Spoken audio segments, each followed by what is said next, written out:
Good evening, everyone, and Merry Almost Christmas to those who care about that. Anyways, we're here to hang out. We're playing Monster Train because we finished Lorelei and the Laser Eyes, and we haven't played Monster Train in a while, and so be it. We're playing Monster Train. That's how it works.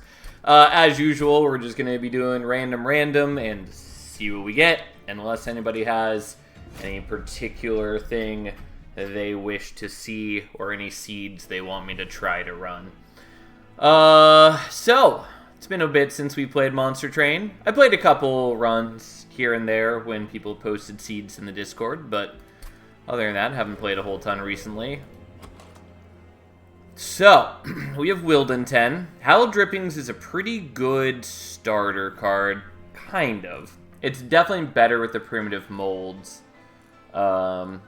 It's a little awkward because it doesn't, do a whole ton right off the bat.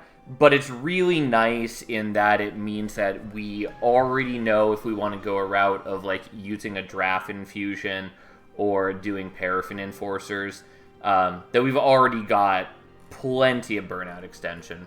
The Sharpens are okay, too. They're not, a great card in the DLC. But early on, they're okay. I finally finished a 200 shard run, highest I've ever won. It takes some getting used to. It was definitely hard for me when I started doing 200 shard runs. Nowadays, I don't pay too much attention to how many shards I'm taking, and I tend to take a lot of shards, but yeah, 200 shard runs are no joke when you're starting out.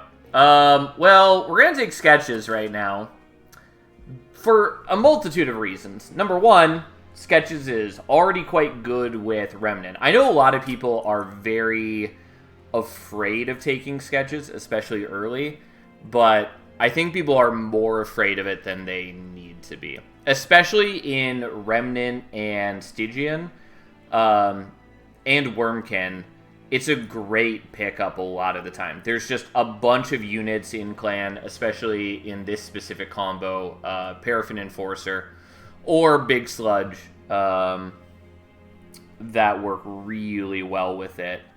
And with Remnant in particular, it helps get around wave clear concerns. One of the biggest issues for Remnant is that they don't have tons of great backline access.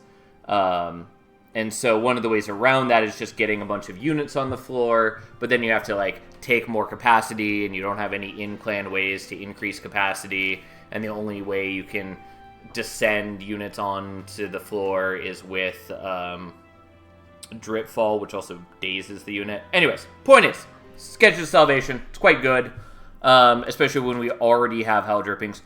And, even more so, we also have Restoring Retreat, so if we want, we can also get Wilden 10 on the floor, which means if we take Predator, we can then also give Quick to everybody, which is good. So, we're taking it. It might make the first couple rings a little awkward, but on the whole, it's good. Unfortunately, we didn't get Predator yet. I think we're taking Strangler, though I'm usually fairly wary of taking Strangler early. It matters a little less with our ability to reform, but yeah, we'll take Strangler. So many big units you want here. Game doesn't want you to have fun. I mean, it gave me a lot of good tools right off the bat. Of note, we are up against Patience, so we are going to need to look for something for that. Almost certainly we want to try to daze him, because there's not a lot of other great in-clan answers. If I were doing Reform, it wouldn't be so bad. But if I'm using Sketches, I'm sort of locking myself out of that, since I won't have the capacity to replay them on mid-floor. Hallowed Halls, actually that's bad. Hallowed Halls can work, we just have to change how we're playing slightly. And if we see it early enough, it's fine. We just need to be able to take enough capacity for it to work, or have few enough units that it works okay.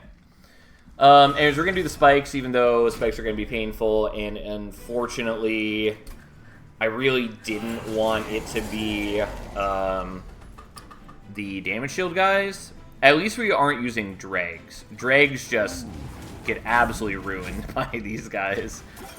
But here we are. Now, I would love to do the Restoring Retreat, kind of, but we're not going to. Both because I want to kill that and other reasons. Like, some of these are going to die, and so I'll be able to reform them up top. But yeah, just this goes very badly. Anyways. We're going to do what we can. It's not great, though.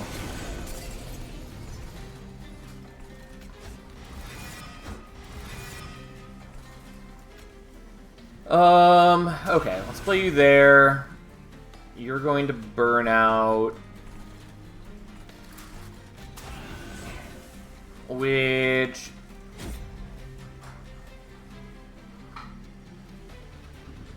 What are we drawing next turn? Yeah, I'm okay with doing this. We will have him at low life, and that's actually a problem now that I look at it.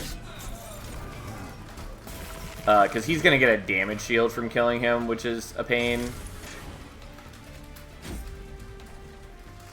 Yeah, that part's not great. Yeah, and we got Ember Drained. Like, it was just a bad call on my part. I should not have done so. At least we got the same one back, which helps.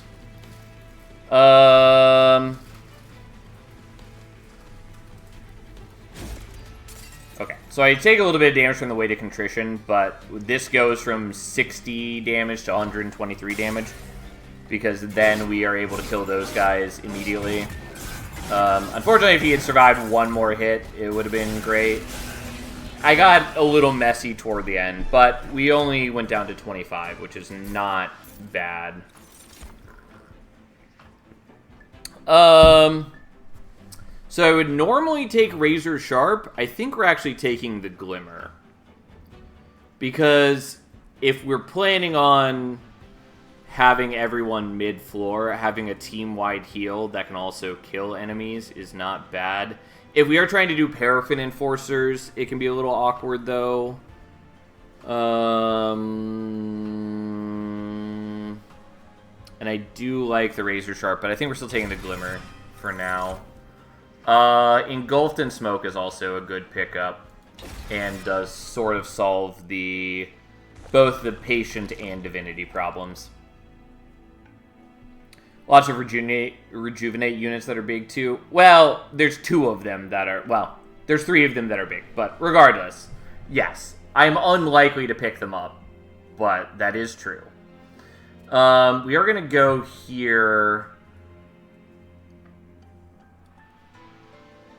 Yeah, we're going to go here. An Awoken unit is nice, but I really am fishing more for the Remnant units.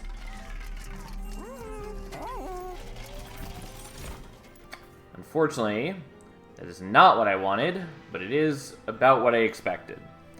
I mean, we're going to take the Tycoon.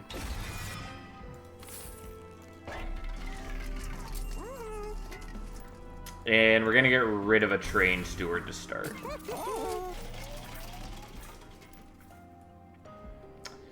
And am I willing to see if there's multi-strike at this shop? Maybe. The problem is I don't really want to use the Tycoon long-term, but if I find multi-strike, like, that's not a bad choice overall.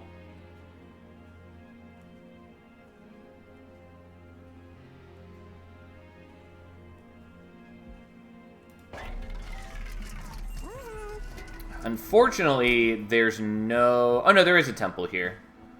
Okay, so we've got a few choices, or, well, a few chances to hit units we care about for fusing. Ideally, we just get, like, a draft after this battle, and then there's Paraffin Enforcer here and, like, Multi-Strike. That would be ideal. Absolutely fabulous. Multi-Strike and Large Stone I would take, even. That would be pretty solid. Alright. So there is multi-strike. I'm going to take this. It's a lot of money to spend on this if we end up not needing it, but whatever. Unfortunately, this does suck a little bit. Oh, and you're in front, taking a whole ton. Well, on the other hand, we can do that and at least mitigate it. Sure. I guess we'll root seeds you. Yeah, so Wildenton still takes a bunch, but if we Restoring Retreat him at some point, he would heal most of that anyways. And he now kills there, which is nice. He does take a tiny bit of damage. I'm not sure if I want to use the Howl Drippings. I guess we're going to hold off. And we are making up for a good chunk of what we invested in our dude. Just by virtue of his harvest trigger. Unfortunately, I can't kill these guys. It is what it is.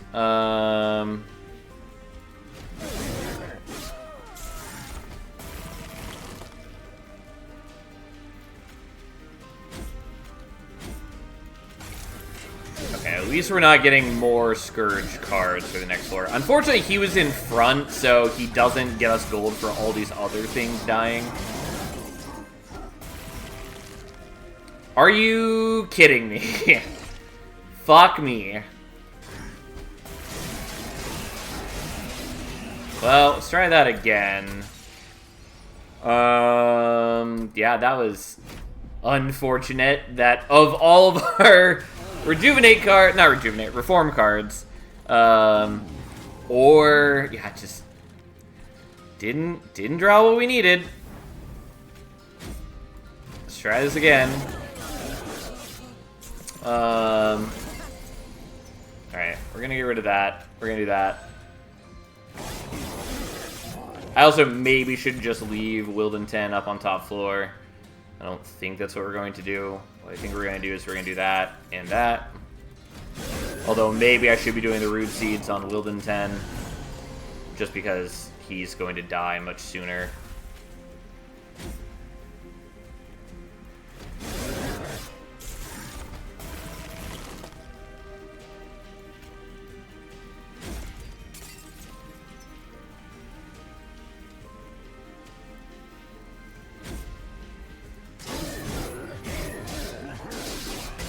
Doesn't really matter that we didn't play out the Scourge cards, or whatever those ones are actually called, since we're not reshuffling our deck. So we're not going to redraw them at all anyways.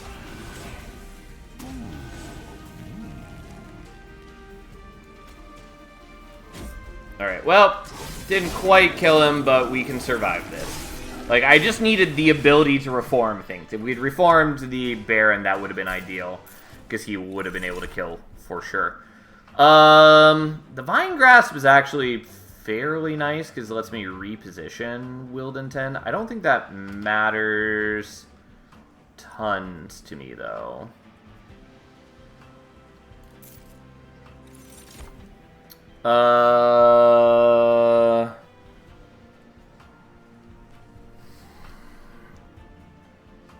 Technically, I don't need the Drip Fall, but it is a good card.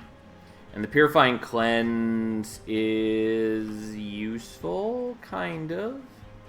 If we do go with the Paraffin Enforcer type strategy, then this allows me to get Burnout on Wildenton. I'm willing to take it. It's okay.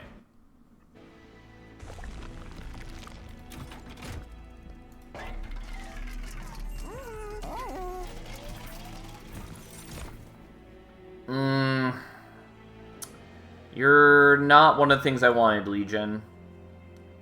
You are sort of cute with a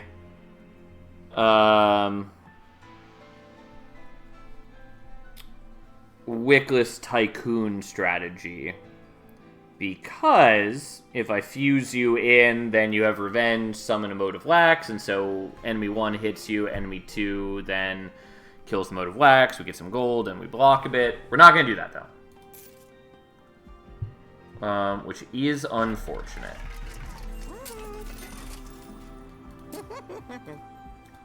Okay, I'll take the extra multi-strike. The problem is I need some way to scale, and that's an issue. I'm going to do this as a backup plan, even though I don't normally like glimmering like this. I know a lot of people do, but especially if we're trying to do... especially if we're trying to do, like, Paraffin Enforcer. Killing things before they have a chance to attack is not great, and it's a lot of shards to take, which does make the enemies a lot stronger. And we already have Sweep with Wilden 10, kind of, and if we're eventually going to transition into Engulfed and Smoking everything, then it doesn't, like, the healing barely matters. I do like this. I think we need to skip it right now. And we're not up against Diligent, and we don't have Wormkin, which makes the value of those all a lot worse. I probably should have removed some cards, but here we are.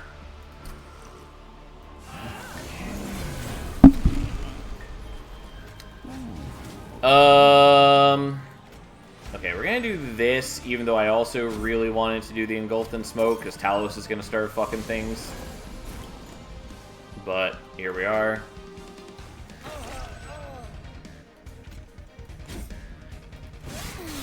Well, at least the Glimmer was doing some decent work, although I much would have preferred having it right here.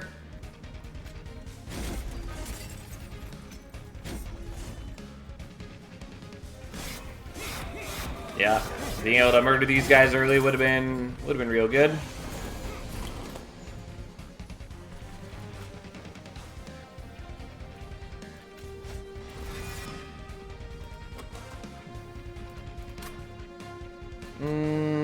Alright, let's reform both of them. Oh, she does get armor on Slade, don't you? Oh, no, she doesn't. She just has lifesteal. Yeah, never mind. That's fine.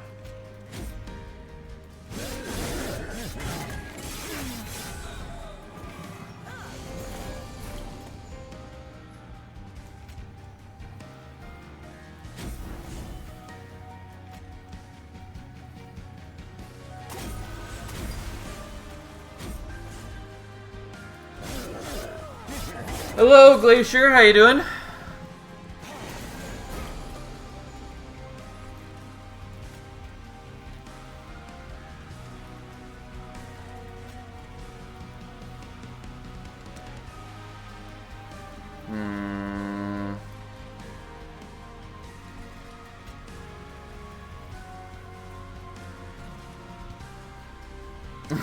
Good, delaying cleaning off my desk for new toys.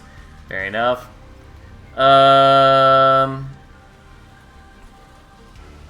You got 7 turns of burnout. Okay, I think what we're doing is this, and then...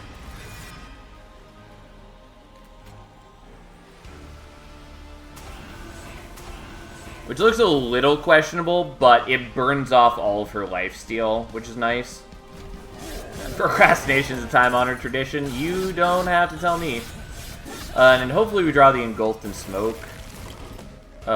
We didn't, which is a problem. I would go so far as to call it a big problem.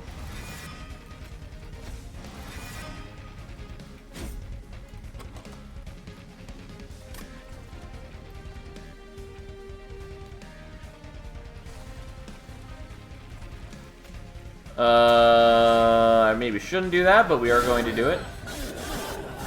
Yeah.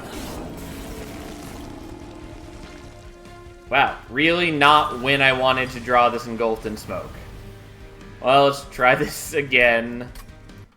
Ugh. Yeah, again, this would be a lot easier if I didn't have as many shards as I do, which is part of why I didn't want to take the Glimmer.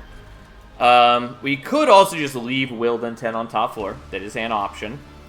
And then just try to, like, reform the Tycoon as he dies.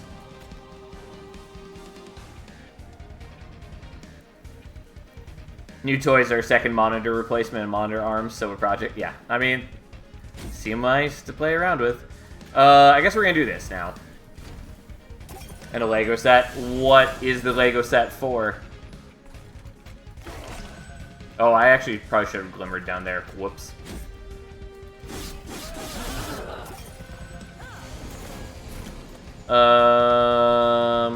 Yeah, this is a problem.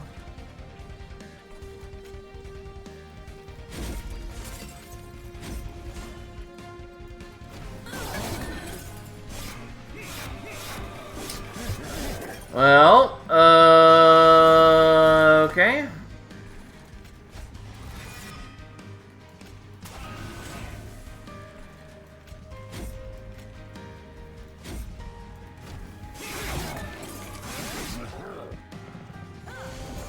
Ooh.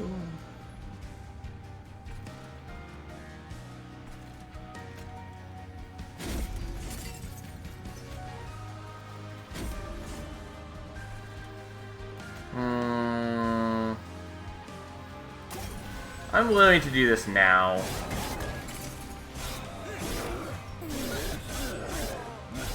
Unfortunately,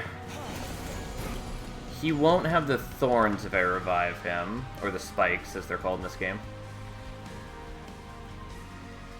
Gotcha. And I forgot that I had the glimmer, I'll be honest.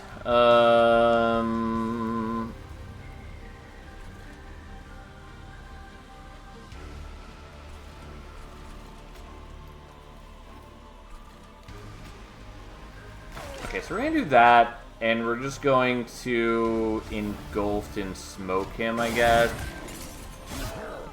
Still working on Metaphor instead of cleaning. I haven't played Metaphor like all month. I want to. I've been having a great time with it, but I just have been doing other things and need to sit down and play it more.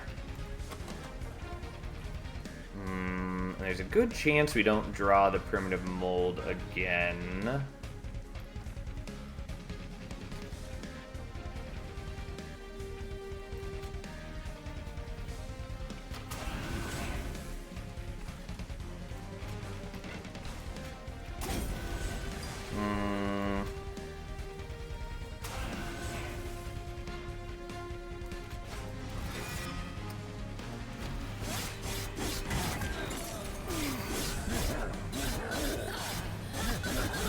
Ideally, we wanted to get Wildenton in front of the Baron, but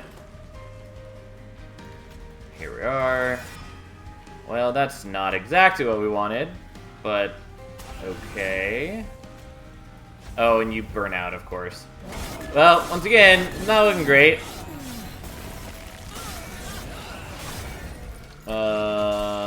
Let's try it again. Not that I always like retrying a battle multiple times, but this feels achievable, and also if we can just get past this battle, we'll have a fun setup. And I feel like that's worth doing.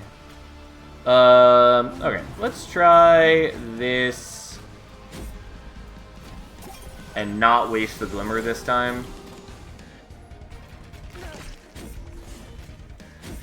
He still dies, which isn't ideal. And again, unfortunately, we don't have any way to increase our HP or to get Wildenton in front of the Tycoon, which is a shame.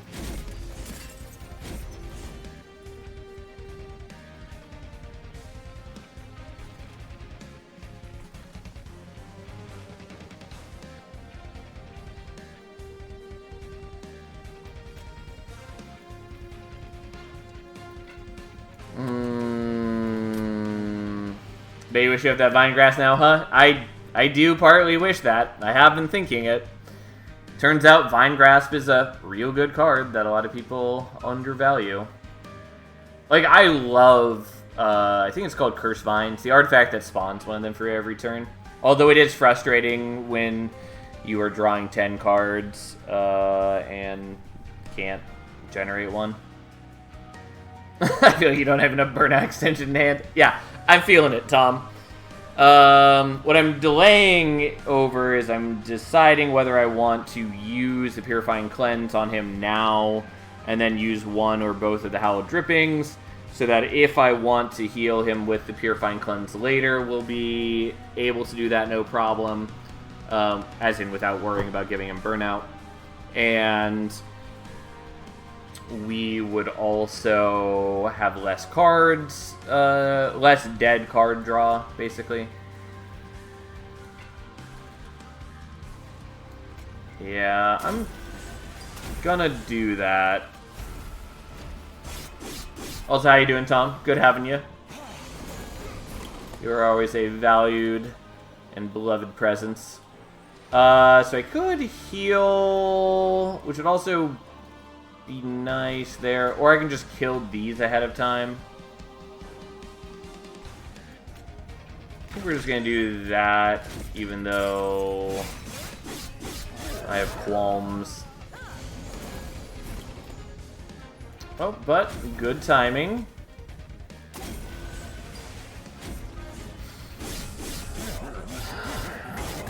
I mean, I would love to get the Engulfed in Smoke at a slightly later time.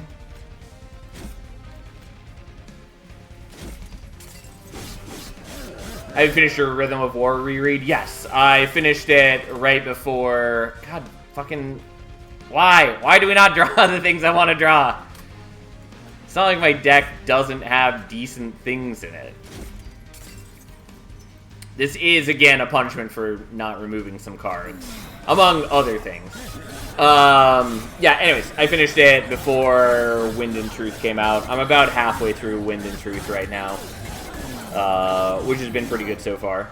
A bit weird, but pretty good. Not the thing we wanted to get back. Woo! We extended his burnout. All the good that did us. Yeah, I don't know if it's possible to win this fight. I do think that the Glimmer is not doing great for us, among other things. Partly it's just like the ordering with which I'm drawing things is really not going well. We can try something like that, though I don't love it. I'm still working on Oathbringer for rereads. And I keep forgetting that she's knockback Talos because it just doesn't fucking matter to us. Like, it just has not been coming up.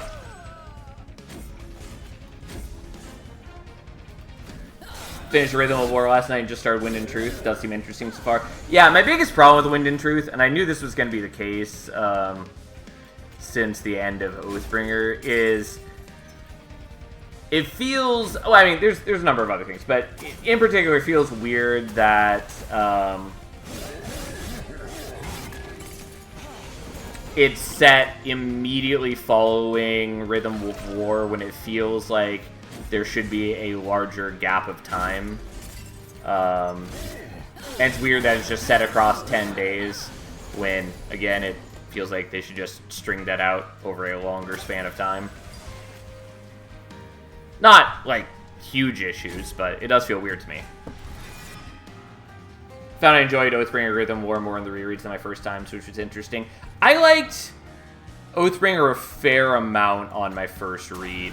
Rhythm of War I found a little disappointing, and I definitely enjoyed it a lot more on my second read, knowing better what to expect from it.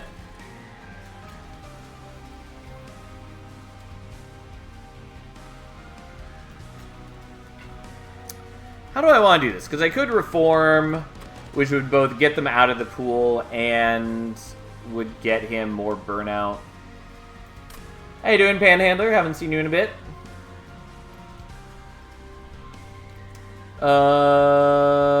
I could descend you. I also kind of just want to do the Root Seed and the Sharpen, because we'll do a little bit more damage on with the spikes, and also drawing more is good. We could also just heal here, which would buy us another turn of Talos attacking into Wildenton, which is actually pretty valuable. Yeah, it gets us a lot of extra damage.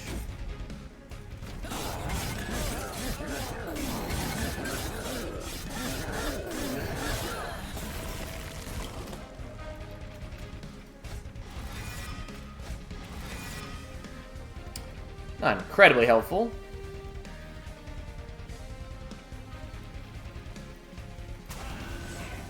That's partially true. I bought Lorelei a month ago and haven't played it yet, so I had to dodge Sal's streams. Understandable. It is the thing that people do.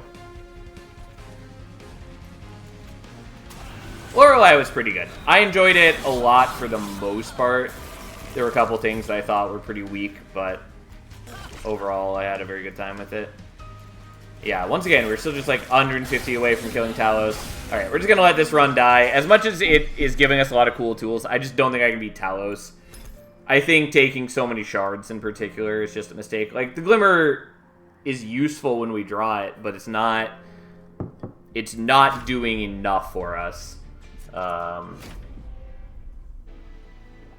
Compared to how strong Talos is getting. Which is unfortunate, because had we just gone past that battle, or had we gotten a good infusion slightly earlier, I think we would have been in great shape. We had a lot of good tools, we just weren't quite there. Regardless, we have the same clan combo, and both with Wildenton and Primitive Molds again. We start with Molten Encasement, which is not a bad start. Although Wildenton is more capacity intensive. I don't particularly give a shit about Thorn Casing, but we might want to take it in case we take Thorn Lords. On the other hand, we do have the Wildwood Sap, since we can start gaining health with refracting lenses, which is not bad when we start at 40. If you had Legion of Wax, I think you would have made it. I mean, maybe. It would have been really awkward for us to use, but Legion of Wax, even when poorly used, is very strong. It's just that looking ahead, Legion of Wax would have been very bad for us. But yeah, I think if I had just removed some more cards or done a couple things, it would have worked out much better. Because we were just like a couple draws off of what we wanted often. I don't know. Things happened. It's fine. I made mistakes. I think we're going to take refracting lenses. Well, that would have been a little cute with the Thorn Casing, but that's fine. Do I want Improved Firebox?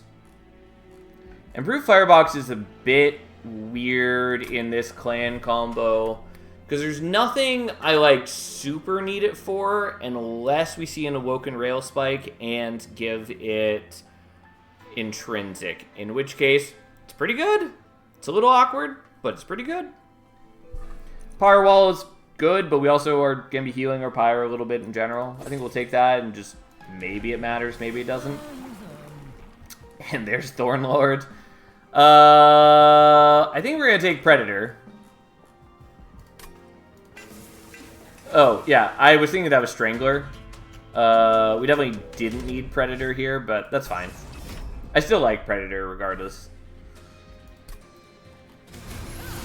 It's just a lot less necessary than I was thinking it was. Unfortunately, we cannot kill all of these.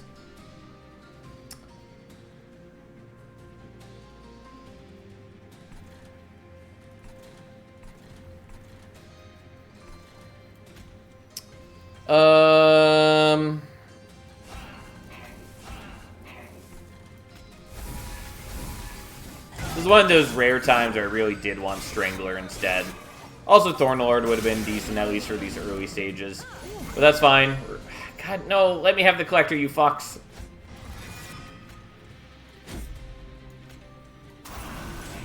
Alright, well, unfortunately, I can't get the Collector.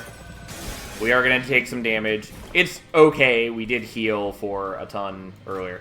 I mostly just wanted to make sure that I could keep space open for Molten Encasement. That is primarily what we were doing. Unfortunately...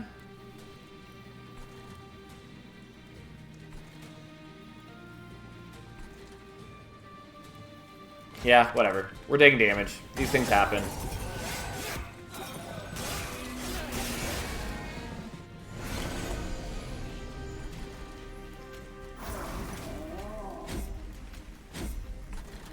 Alright, we will root your guy so he dies, and we get the extra card draw.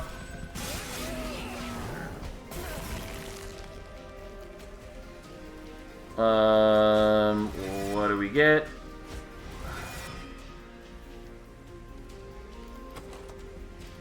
I'm actually willing to do another primitive mold rather than the Weight of Contrition.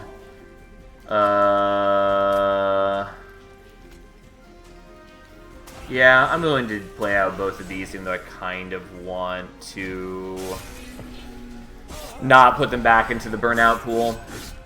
Or the reform pool. Whatever. You know what I'm talking about. Either way, it's fine. Yeah, and then we have more than enough burnout. Or not burnout, stealth. And we just beat him to death. Alright, well, we still end at 28 even after taking all that damage. We are going to take the Razor Sharp, although I do really like Fine Grass, especially when we are space concerned. But Razor Sharp is real good, and we are in a clan where this might be a problem.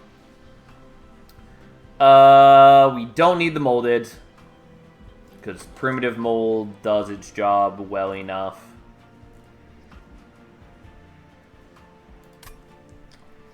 Maybe on the Drip Fall. And definitely not on the Entombed Explosive, probably. The Entombed Explosive is okay as an infusion into the Molten Encasement.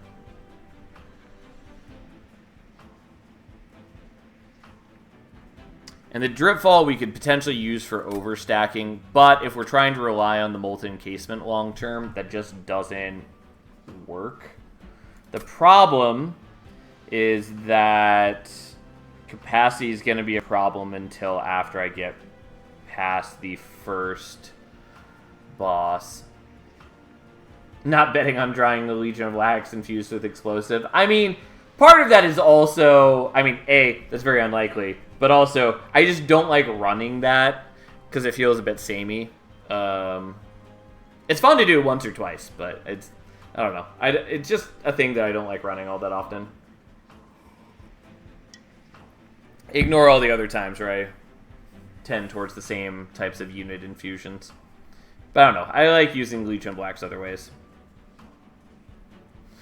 Anyways, it's really just, do I want the Entombed Explosive or the Drip Fall or nothing? And I'm pretty sure we don't need the Drip Fall. But the Entombed Explosive does sort of help my issues, kind of.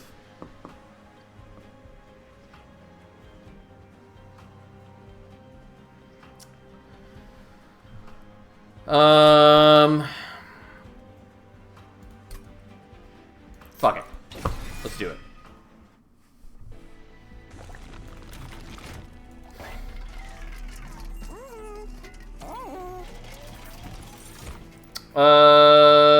Yeah, I'm probably okay with taking the Animus. Although Animus is frustrating with how low HP it is. Which is a good balancing thing, but it's still annoying. And then we can't afford anything I really care about if we reroll, so we're not going to. This becomes part of the Molten Encasement. Ta-da! Let's go. I'm gonna greed and do that. And I'm not gonna do the Purge, because we already have a lot of shards. And I could do Burnout 1 here, which would be quite good if we wanted to do Endless later. It's pretty minimal cost. I'm willing to just put that on there. Like, we already have the Primitive Mold, so we don't really need that, but I'm willing to do it.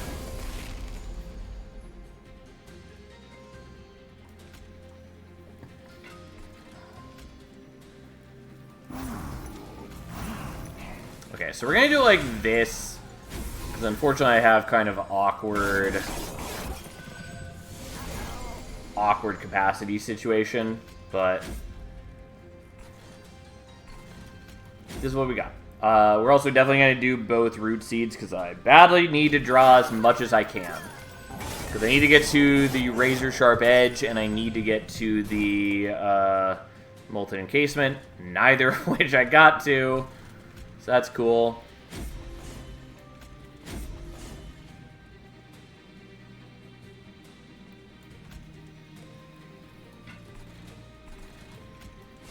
Well, time to take a little bit of damage, so be it. This is what the refracting lenses is for, though again, this is also why it would have been nice to take the firewall. At least we're basically guaranteed to draw this. Thank God.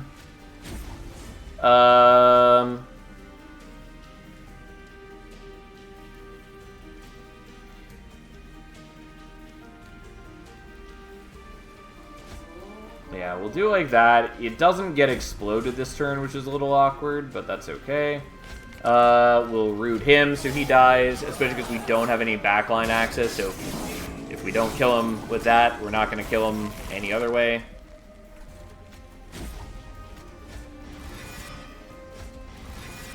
Okay.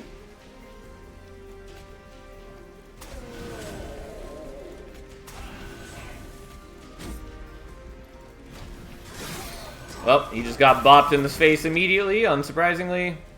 And then we're going to do this so we can heal up a tiny bit. Because, boy, do we need it. It doesn't matter. We've already got the win.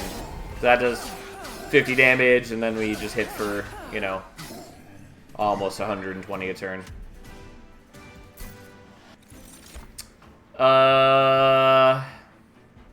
I mean, the Steel Enhancer's nice. The Wildwood Sap is pretty decent, but we're definitely going to take Razor Sharp. To be clear, I don't actually think Wildwood Sap is that great, but it does fuel the refracting lenses, and it works okay with Wildenton right now. But in the long run, I don't think that's particularly necessary. I do kind of like a Shattered Shell, but I think we're just going to keep... Are we going to keep the Animus?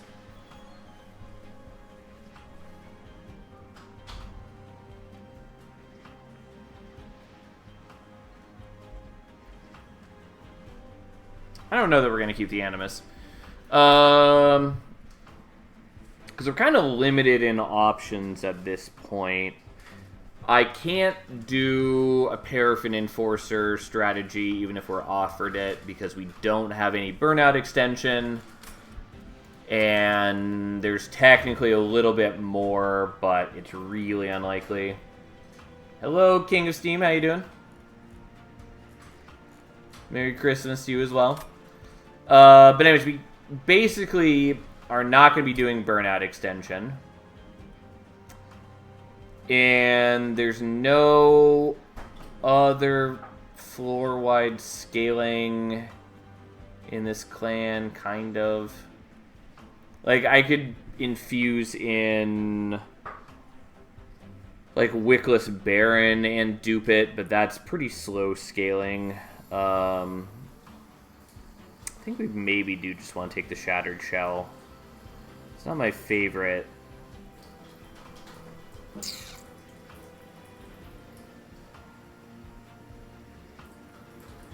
And yes, I am hesitating quite a bit. Could also just do Animus into Animus, which is fine.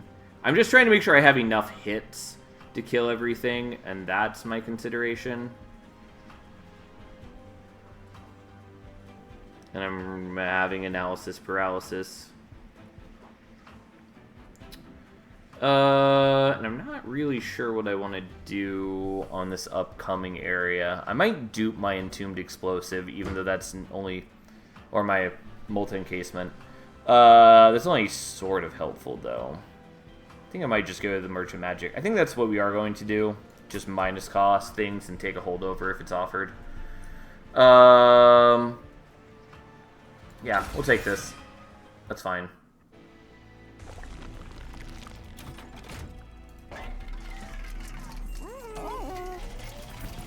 Remove Consume is actively not what I want.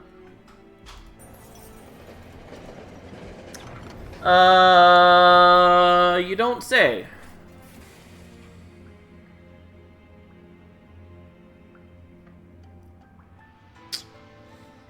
Well, can I justify that? Should have looked at the temple. It's a rookie mistake to not look at the temple. You should always look at the temple in the shop before you make any decisions. And sometimes I just don't, because I don't. I think we are going to take this.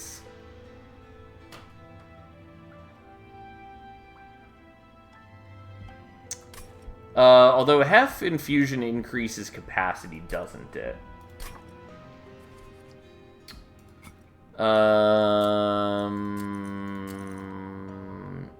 Yeah, increases by 2, which is a problem. It's not a problem if we just put Wildenton on another floor, but I don't want to put Wildenton on another floor, but we're going to have to. And, like, a trample unit is quite good, and we don't get offered Hef all that often. We also have to survive until then, which is a little more of a concern. But maybe we take that anyways. I think we're going to do it, even though it means we're basically going to be abandoning Wildenton, which I feel bad about. But on the other hand, fuck it, whatever, here we are. Although now I'm a little sad that I took the Shattered Shell, because I think we're going to do the Animus as our primary unit.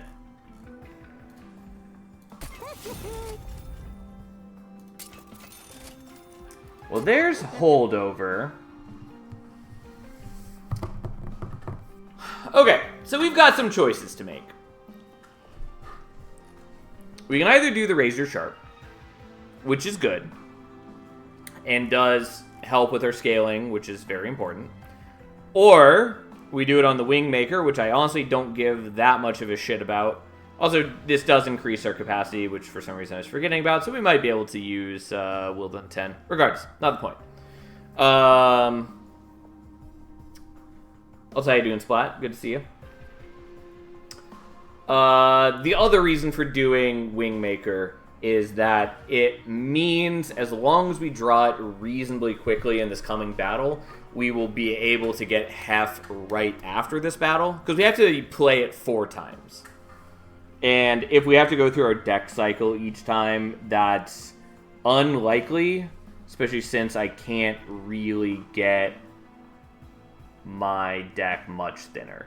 I do get a little bit of extra draw with the Ensnare and the Root Seeds, and the Wildwood Saps do remove themselves. Wing is good damage, plus capacity means we can take Large Stone. I mean, we don't need the Large Stone, because Hef also gives plus 30/30, and we already gave the Animus plus 25.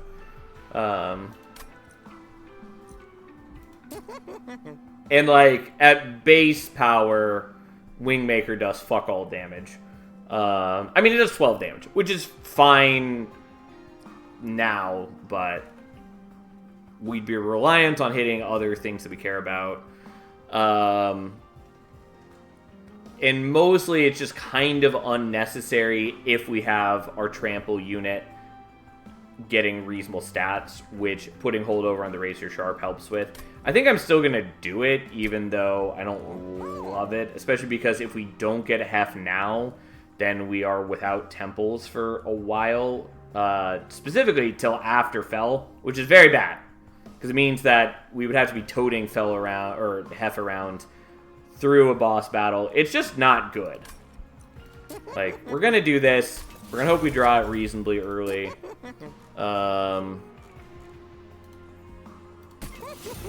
I could just give 10 magic power here. It's not that impressive. It's okay. I would love to remove some cards. You know what? Fuck it. We're going to do this, even though it is a bad plan. Also, I do kind of need those right now still, and maybe should have considered that. Regardless, Armor on Slay. Here we are.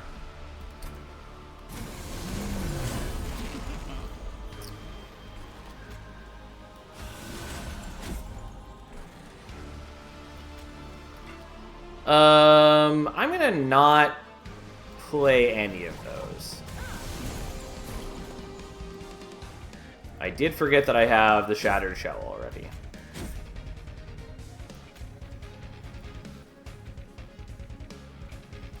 I will play you out.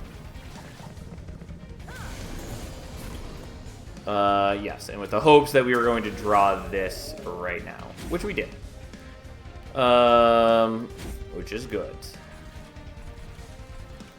I'm gonna buy myself a little bit of time for that one, just because that one is the hardest to kill.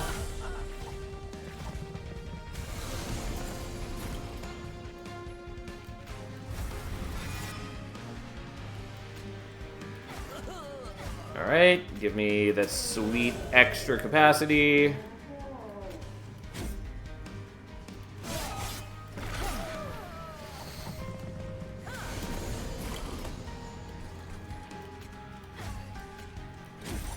Yes, prepare to murder the boss.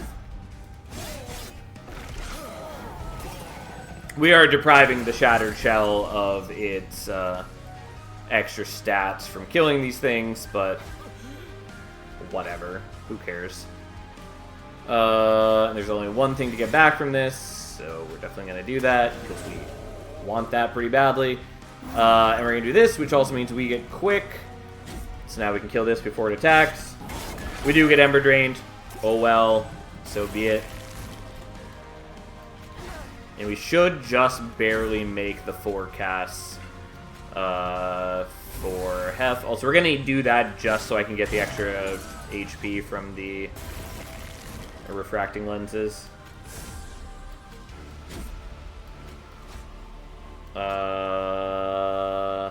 Yeah, fuck it. I have an extra dude. Who cares? Alright, well, that worked out pretty decently. But mostly because stealth is real good and we were able to get decent scaling on our Animus.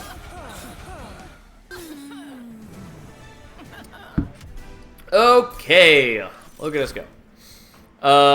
We are skipping on those. You cannot make me take Sacrificial Resurrection. We are skipping on these. We are doing some decisions real quick. I think we're just taking draw. Partly because it's very important that I hit the Entombed, the Molten Casement as soon as possible. And, like, yes, we get extra draw with Root Seeds, but they also take up a space in our hand when we draw them. So it's just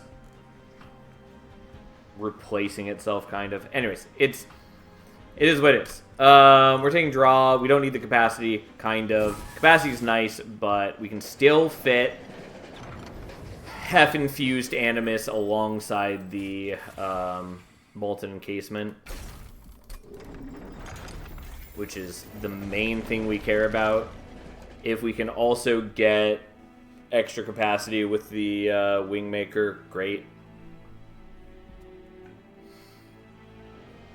I mean, I'll always say it, Ripper Woken. I assume you mean Awoken Hollow, in which case, it's fine. It's not a great unit.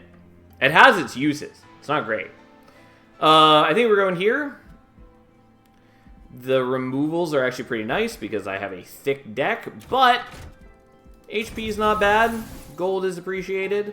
And I want options. We will take that Endless, even though I also want enough gold to remove things, and I won't have that ability. Do I care about Thorn Lords? Maybe. I don't really care about Predator 2, but I'll take it. Is that true? Do I want Thorn Lords? You know what? Fuck it. We'll take Thorn Lords, even though it's not going to be particularly impressive.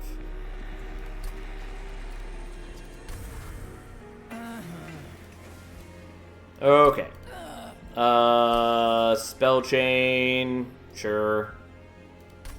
It'd be nice to get holdover on that. I don't particularly care at this point. And we don't need the Primitive Molds anymore, because the only thing I really care about reforming is... That's not what we're trying to do. That's what we're trying to do. The only thing I really care about reforming is this. Like, we have the other one. It's also nice to reform. Doesn't matter a ton to me. I very much would like to get rid of a lot of cards from my deck. Specifically, I would like to get rid of the Train Stewards and the Shattered Shell.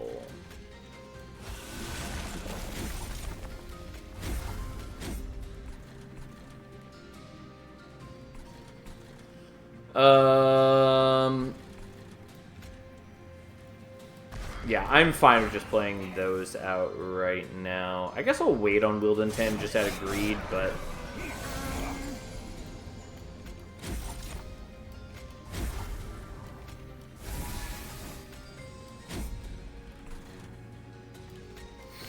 I was also definitely hoping for magic power at the temple for Wingmaker. It's fine as is. I don't really mind, but it would have been nice.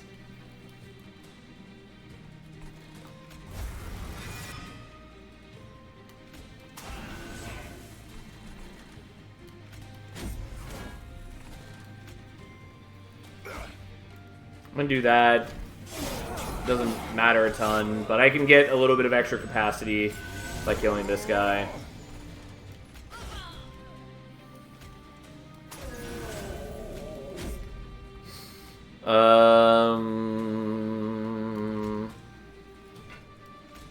Yeah, I'm gonna do the Wildwood Sap just so I can for sure gain the HP from it, since I have not always been playing them all out each battle. I'm definitely not doing enough damage here, which is actually a problem because I took Heaven's Seal. Turns out, shouldn't have delayed this guy. But, God, we're so close to it not being a problem. Well, I did survive, though it was my own goddamn fault. And boy, did that go very poorly. Oh, and I'm not playing you out now. Whoops.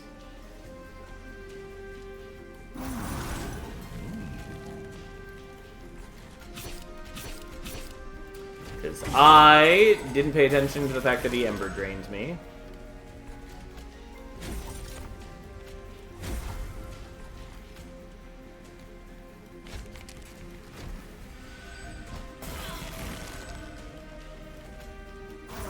Well, I could redo this battle and end it with a heaping gob of HP, but when it's my own fault like this and we're still winning the battle, I generally feel obligated to just leave it because it feels cheesy to do anything else. So we're paying for our sins, because boy did I fuck that. Unhelpful. So it would have been nice earlier. Unhelpful now. So we'll just take the gold. It was not worth like 70 HP. We're definitely skipping on those. We are skipping on those. Stealth would be nice if I didn't already have the stealth covered. We're going here. Although healing would be nice. As would be getting, like, more multi-strike. But I'm not... I don't think I really care. I think we just want the removals. And the dupe is nice, too. Hell Pack doesn't really matter, but I will take it. Sal, do you have the 2 achievements or no? If you're talking about the 2 that I was missing before, the answer is, I'm pretty sure still no. I definitely... Yeah, no, I never got them. Which is fine. We're not going to get them. Hello, Misty. Merry Christmas to you as well. How are you doing?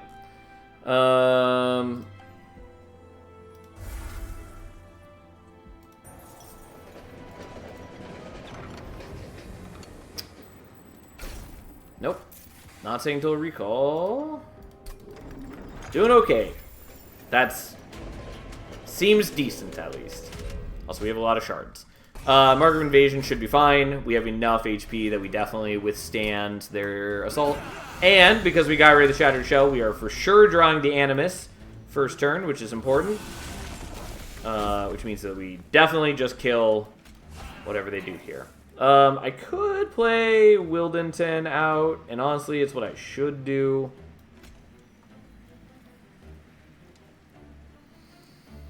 Because we get the extra draw from the stings, which means that we draw into things we care about sooner.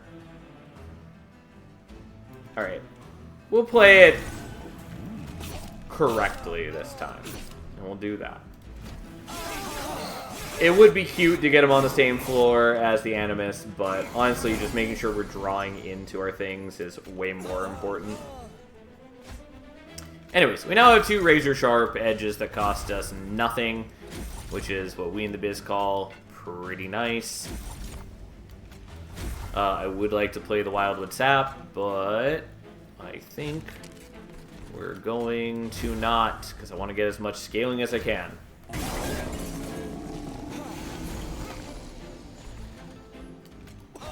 Okay, and then luckily we don't take a bunch of damage. It would be nice to play out the Train Stewards too. Oh well, here we are. Someday we'll get rid of them.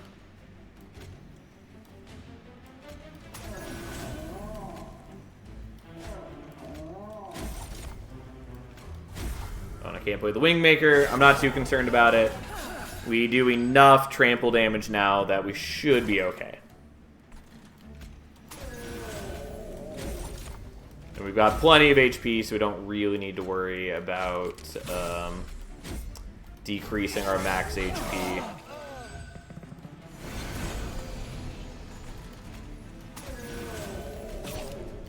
And yes, technically I should do it on the boss. I'm not too worried about it. We're stacking up a fair bit of stealth, and we have the Molten Encasement here.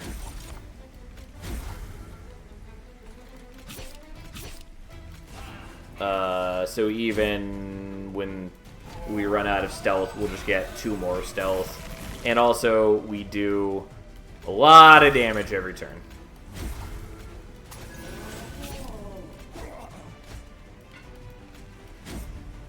Not that we needed to play any of those cards a turn, but here we are. Ta-da! Well, other than taking like 70 damage before, we're doing okay. I could take one of these just as more healing. Not too worried about it. Howled Halls we're not taking. Subsuming Blade is cute. Not useful here. We're going to go here. Merchant of Magic is not bad since I could minus cost my other things. But if I can get more multi-strike, that'd be great. If I can get stuff, who knows. The artifact might be nice. The healing is a good buffer. Wing Steel is not bad, especially with my 0 cost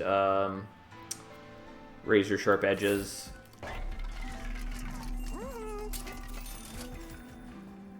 Large Zone's nice, but it is a problem for me, so we're just not going to worry about that. What we are going to do... How many temples are coming up? 2? Okay.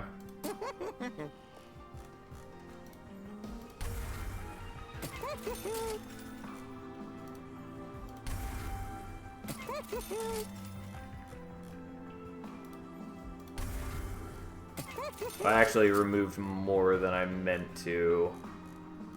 Whoops. That's fine. Whatever. Who cares? It doesn't matter if we're getting the maximal number of shards or not. And it's fine. It's fine. We're already at 175. We should be in pretty good shape now. Alright. The Santa hat messes with my headphones. Alright, so you're going there. Look at us go. Even getting extra card draw. How truly thrilling. Let's go ahead and kill them.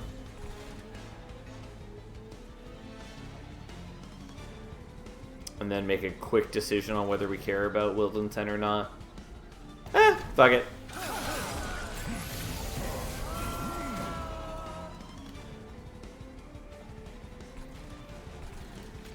The problem being that by killing those guys before, I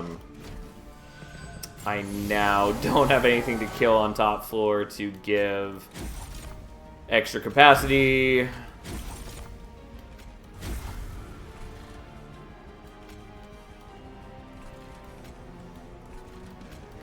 Also, I don't have enough space for this Molten Encasement because I did things The point being, I'm not playing particularly well.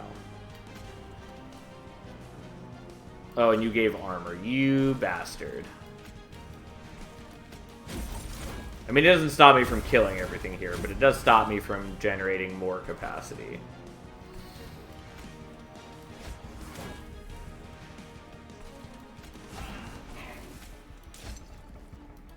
Whatever, fine.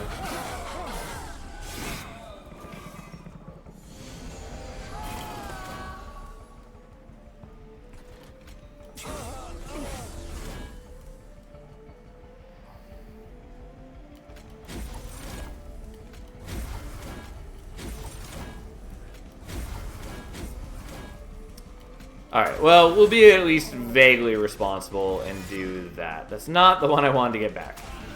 Oh well.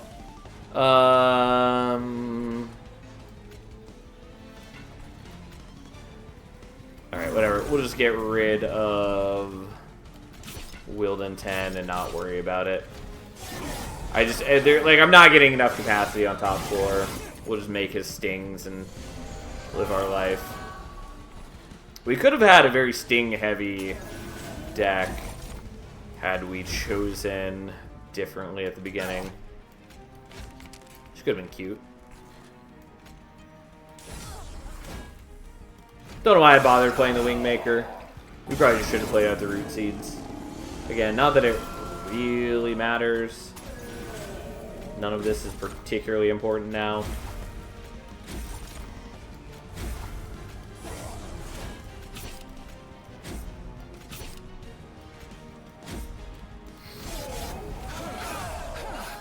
We do a lot of damage per turn, and we have 5 turns of stealth, which is just going to keep increasing.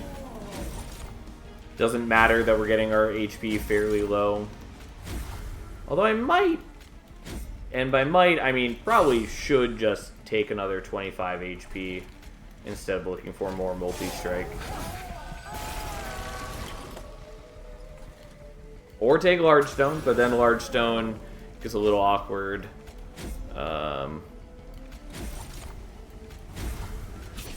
But with 3 spell-chained Razor Sharp Edges, I am losing HP pretty quickly.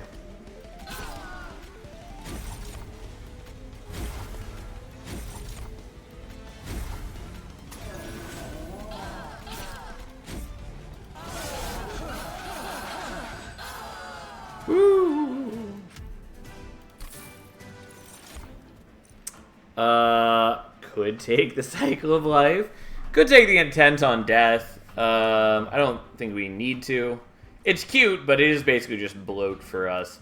And the Cycle of Life, likewise, is nice, but not really useful for us. And we don't get another Merchant of Steel till here, and it is on the less valuable path. Spreading Spore is surely the pick. Yep. Second, we take a Spikes challenge without paying attention, we're screwed. Yes, it is potentially bad for us. I might just take capacity so that we can fish for Large Stone. I'm going to do that, I guess. It's a little weird, but we're doing okay on draw, especially since we have the Wing Steel. And we're going to go here. And we are going to minus cost that.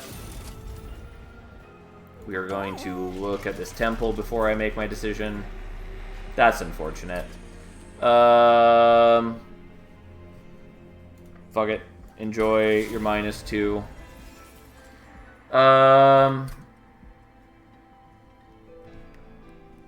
So I can hope for magic power here. Or I can just take the 10 magic power at the shop, which is fine.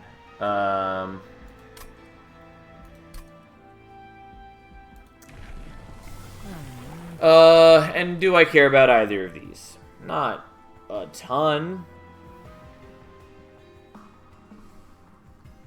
I mean, I'll take Predator 2. So again, it doesn't really matter.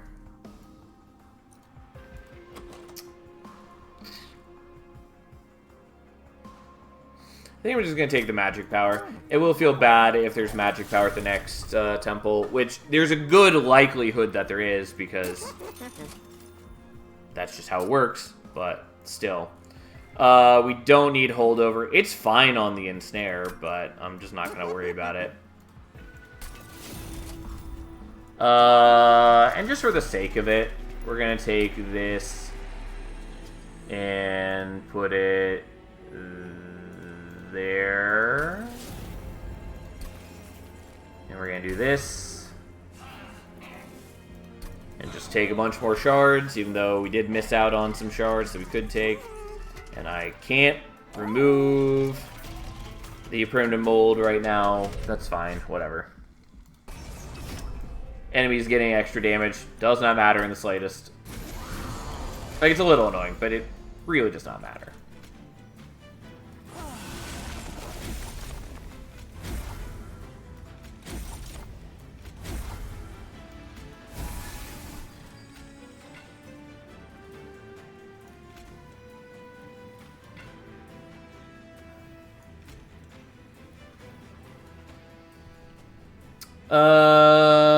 I should probably just play out Wilden 10. Kind of want to not, but I think we're just going to be responsible and do that.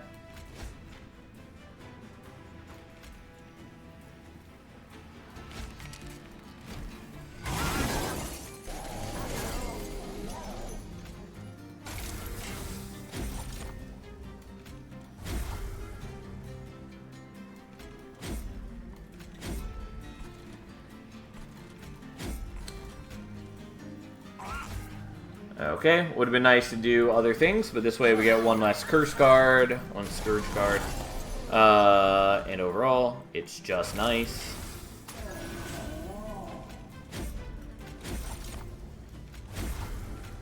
And then we say goodbye to much of my max HP. Also, I should have done that on the bottom or lower floor.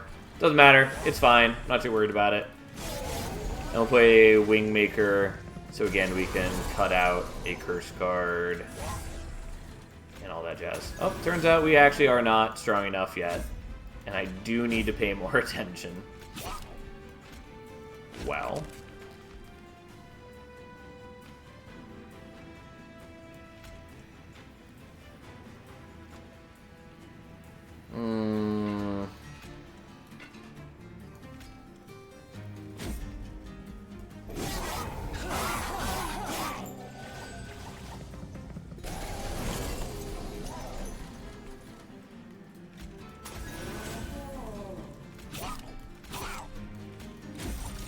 Okay. Now it's settled. And let's get that healing on and prevent the Scourge card. We do need to be a bit mindful of the spikes, but we're okay mostly.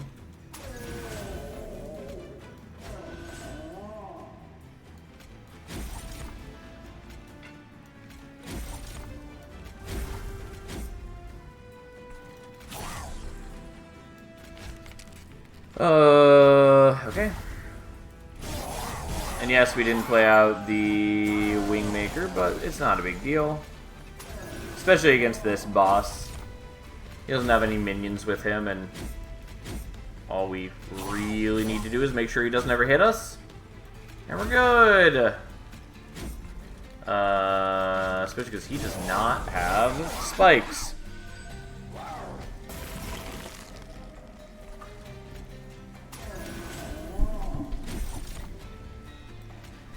Also, for having been down at 6 HP at one point, we have clawed our way back. Oops. Take some damage, you fool. Okay. Now. Get ruined, my dude. Not that we need to play any of these, but, you know, it's tradition, if nothing else. Alright, and then take another 32. Ta-da! And then he is easily murdered. Right. Not gonna take those. If only we had another razor sharp in hand. Yeah, if we did, I wouldn't have played it. Because that would have been bad. Unfortunately, we are not on the side with the Unstable Vortex or the Hell Vent. I could go there, but I wanted to go to this side. I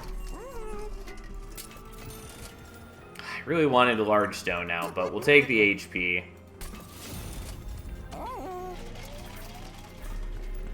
You would have played it because you wouldn't have realized? No, I was keeping a close eye on it just to make sure that that was the case.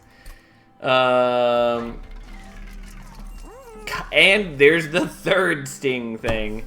I'm gonna play Wax or Snuffer. It doesn't really matter, but it's cute. Well, these would have been nice earlier.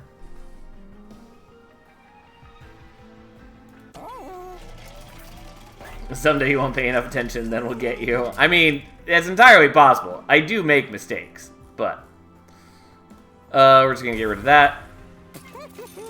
Unfortunately, then I have an awkward amount of cash that I just can't really do anything with.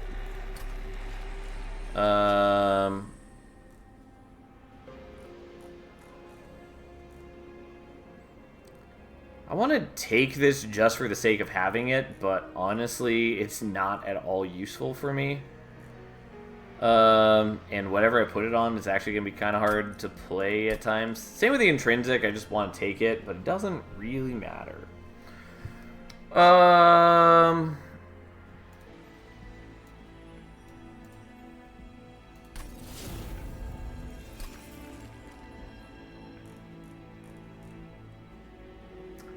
What's the max shards you've gotten again? 265? I think it's like 270 something. I don't know. It's not something I keep track of, and the game doesn't track it.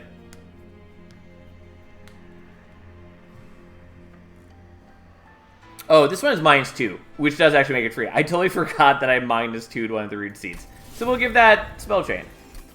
300 win. I may have hit 300, but it's very difficult to hit above like 260, 270. Like I don't even know if it's possible to hit 300 on a normal run. You definitely can with mutators. But I don't know for sure if you can.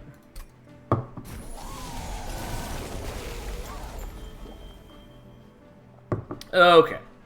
We're up against Patient, which is fine because we got the Molten Encasement and we have HP and things. Here we are. It doesn't matter what order we played these in because we were getting Ember Drain no matter what. We are going to wait on Wildington. So you'll do it next run using Hell Vents and items that already have 2 shard upgrades on it. Yeah, that's not entirely how it works.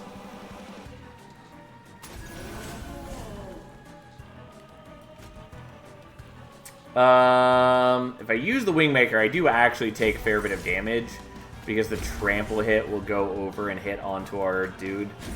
Whereas if I let these guys survive and then attack, then they will kill the Molten Casement first, which is useful.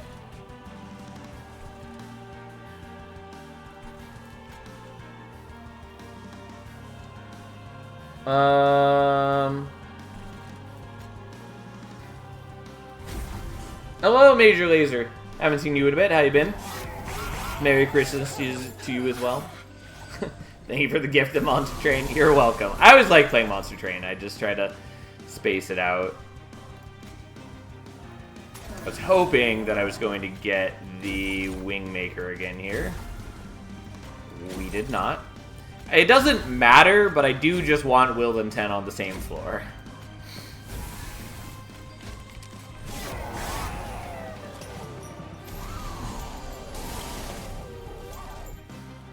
Yeah, now we have this, which again doesn't really matter, but here it is.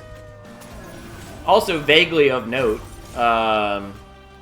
so the devs of this game, like yesterday, announced that they are for sure done with Inkbound, barring unforeseen circumstances, because it just wasn't as much of a success as they wanted, which should come as no surprise. I like Inkbound a lot, but it was clear that it did not reach their financial hopes. And like, again, that was obvious for a while now. But they did say that they are working on their next game, and they will be making an announcement on it soon-ish. I think they said early next year. I don't think they said January specifically. Also, we got Wildenton up here. Hooray! But anyways, so I'm curious to see what they work on next. I went FK. Who is this? Is the devs of this game in Inkbound.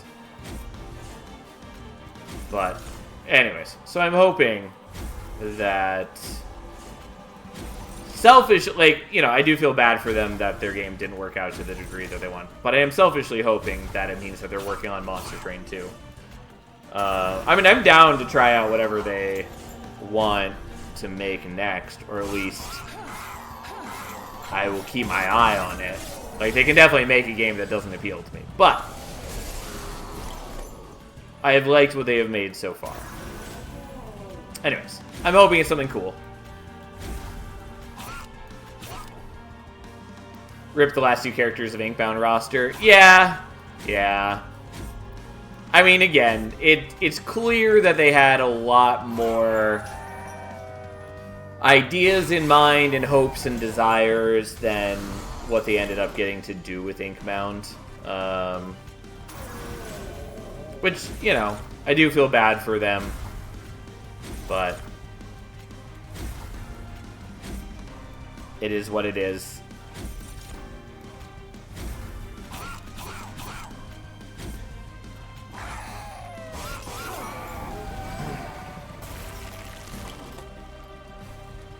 Okay. Luckily, we still have plenty of HP, so even attacking into the spikes, not a big deal.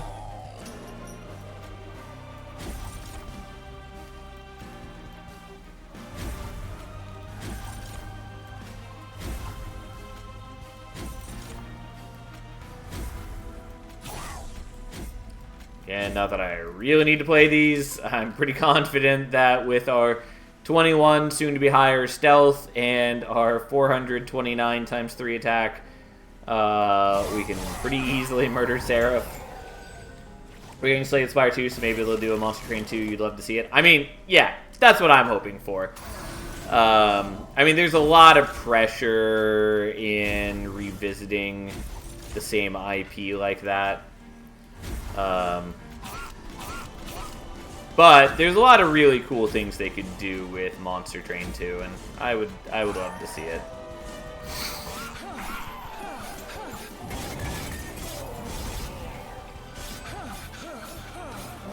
Ta-da! And it was Wildenton who got the final hit. Truly the hero among heroes. Alright, and thus on to Divinity, which shouldn't be too big an issue depending on how quickly we draw into what we care about. We don't have any... Well, we have a little bit of healing, so we can afford to take a little bit of early damage. But we also got the Molten Casement, so it's not a big deal. Can I set up bottom floor? I think I can set up bottom floor.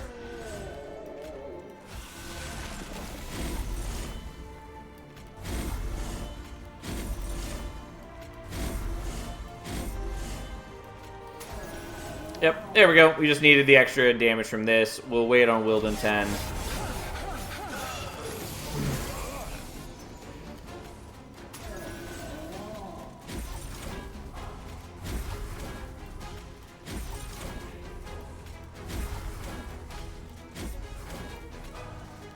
Yeah, that doesn't actually kill anything, which does mean it's highly probable that we're just not going to be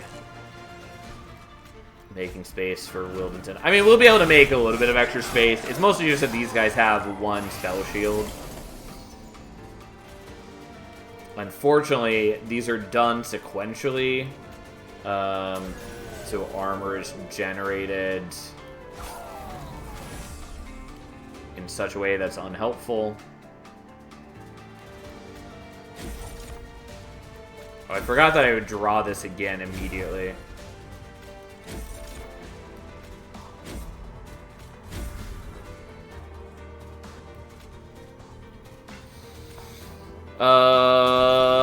Yeah, unsurprisingly that gives more armor. Honestly, I should just play Wilden 10 on a higher floor and be ready to kill these guys. But I think I'm going to greed, even though we all know it's the wrong choice.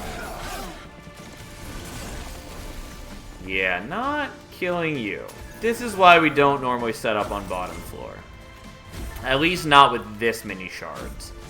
I can do that, mind you.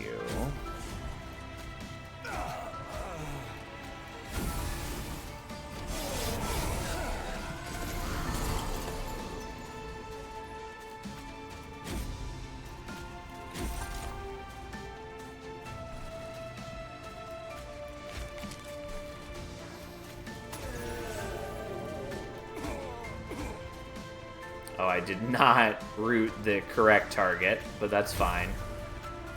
I mean, it's whatever.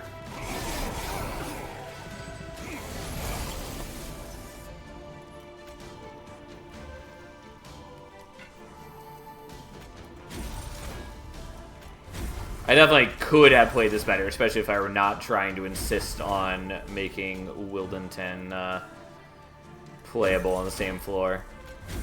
Oh, and I now have space to play him out. I should have done that a little earlier because we are doing Thorn Lord, and so he gets bonuses for having spells placed on this floor.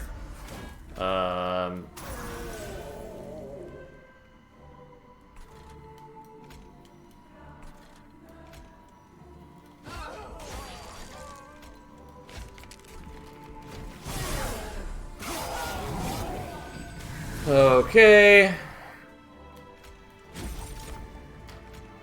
You have a lot of HP with this many shards.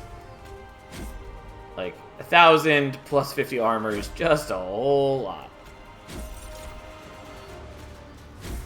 The Shattered Shell sweep looks a lot more attractive right now. Yes, I am aware, and I had thought about this.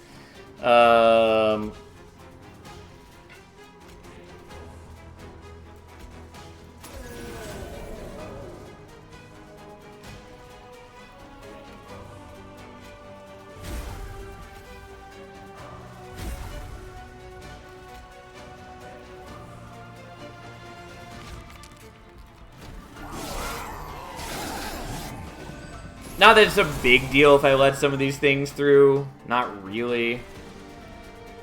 Yeah,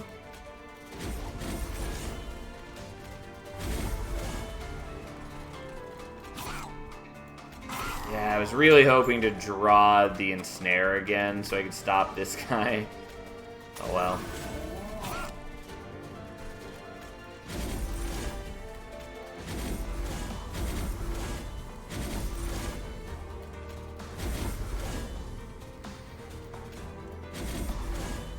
Well, time to take a bunch of damage. Oh well. It's not a big deal. If I really cared about score, I would have played this run fairly differently. Or at least some of these battles. I was also hoping, just for a bit of the sake of score, that we were going to draw back into that Wildwood Sap so I could heal up a tiny bit. Oh well. Who cares? How you doing, Waffle? Merry Jankmas to you as well. Alright, and then take some damage. Here we are. Ta-da! Oh, you know, I thought that was the final turn. Well, guess we get to heal a little bit anyways.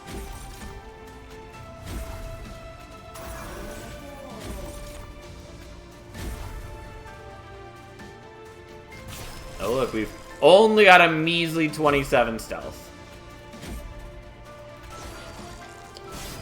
Alright.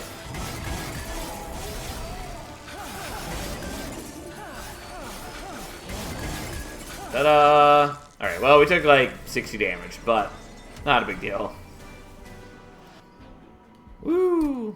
I guess it's only 31 damage. To be fair, some of that was because we healed, but...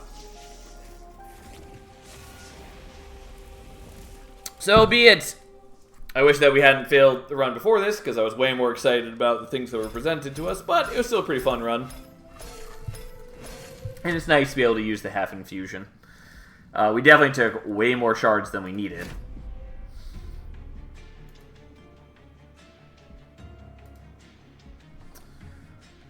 But here we are.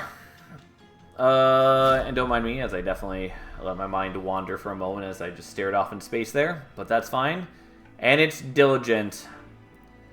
The true enemy of all mankind. Also, I would love it if we'd stop rolling the same clan combo. This time we started with Dregs, so that's at least different. But, what the fuck?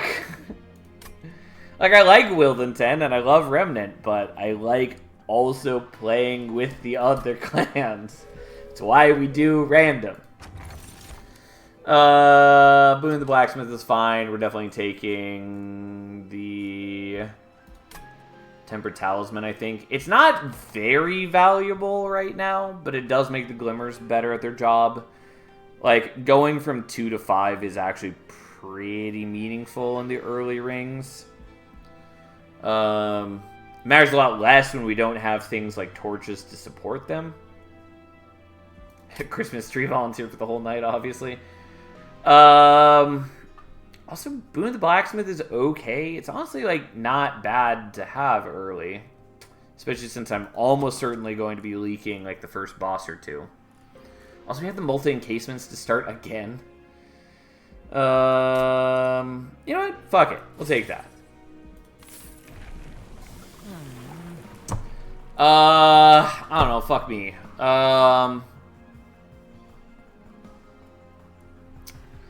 Take Strangler, though it is more concerning. Mark of Invasion is pretty okay. We have a lot of ways around this. Like the Glimmer.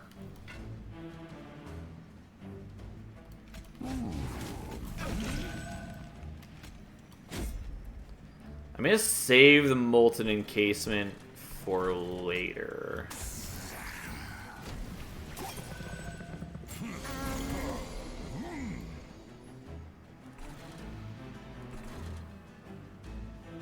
So I could just kill all of those, prevent some damage. Or I can kill those. Or I can just get some stuff here. I think we're just doing the Root Seeds. We need the scaling.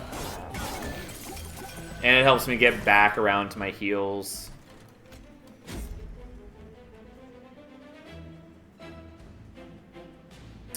So you're actually taking 23 damage, because it looks this way because of the healing.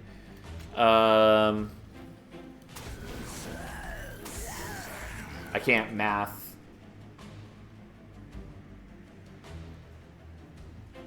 Okay.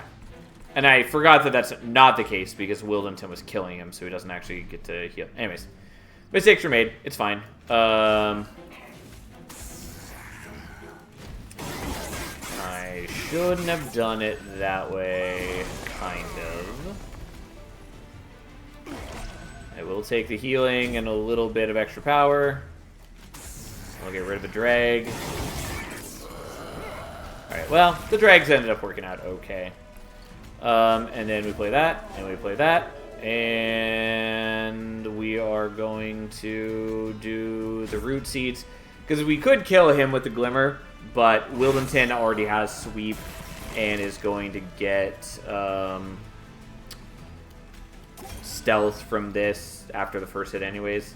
And there we go. I mostly was just looking to heal Wildenton, which is also part of the reason for the Root Seeds, because it draws us an extra card in the following turn. Anyways, here we are. It worked out well. We'll take the Steel Enhancer. I hate Restoration Detonation. There's some people who like it. So be it.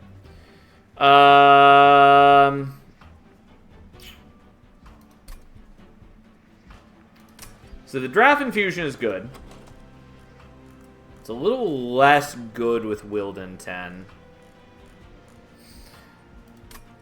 Just because of capacity requirements. And it's a bit of a problem if we don't have Burnout Extension, which is where the Hallowed Drippings comes in. We could also take the Hallowed Drippings in case we see like Paraffin Enforcer, which we can infuse on an Animus of Will or onto a Shattered Shell or Husk Hermit.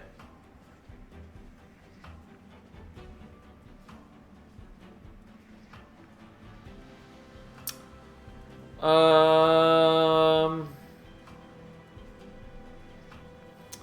don't know. I'm going to take the Draft Infusion, or at least take the Draft. I do think the other option is maybe better.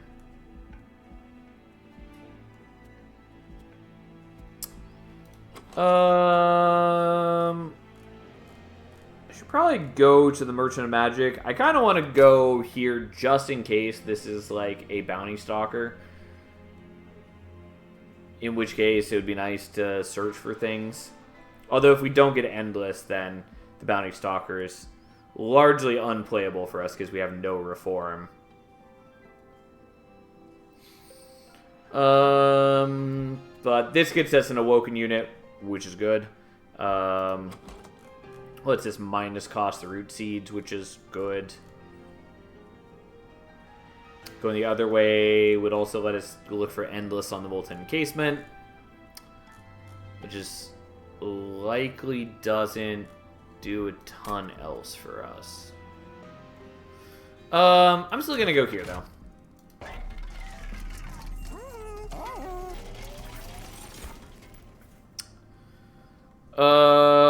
Well, we don't have Dripfall, which makes the Iron Cage a lot less good. I am going to take Forever Flame. It's not insane for us, but it is nice, and there's a decent chance that we are going to be looking for Endless for the Molten Encasement. Both clan can use the Cage at least. Kind of. Like, we have very low chance of seeing Dripfall at this point, because I believe we can still see it after this battle, but after that we can't. It will never be offered again. And then Restoration Detonation is the only way for Awoken to do it. Outside of Cavern events, of course. But those are rare and unlikely, and here we are. Well. What a world.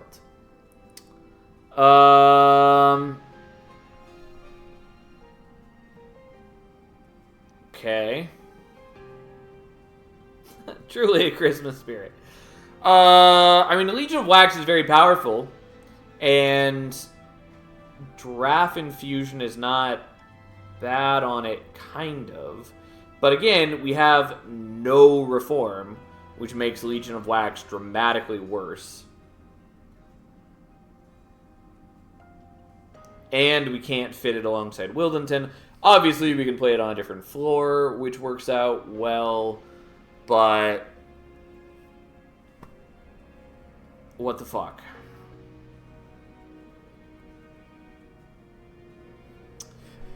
I feel like I should take it, maybe, but it's not good for us.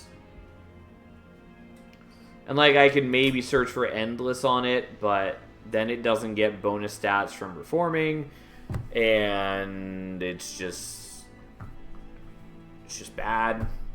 Throw it in first floor as a filler isn't a bad idea for now. Yeah, I mean, that's why I'm still on this screen, because I'm considering taking it. The Wickless Baron's not a great pickup for us either.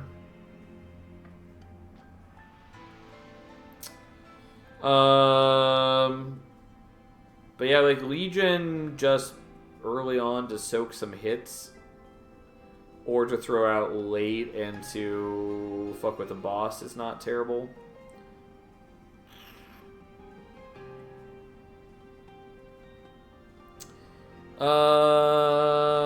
Not that we're up against a boss right now. We've got one more ring.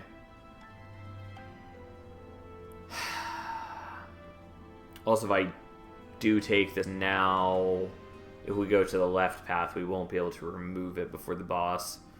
I'm still going to take it, I guess. I think it's questionable. I will give it HP just because if we're going to use it at all, that makes it a lot better. quick is also not bad, but not going to worry about it. I'm just going to see what we get. Spikes is questionable, and honestly I should probably skip it. Nonetheless, here we are.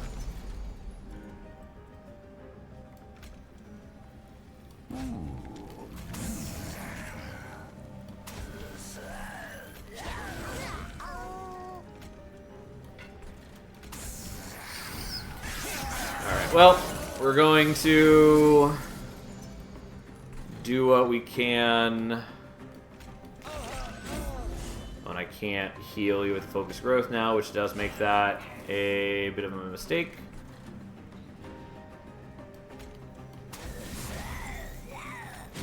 Oh well.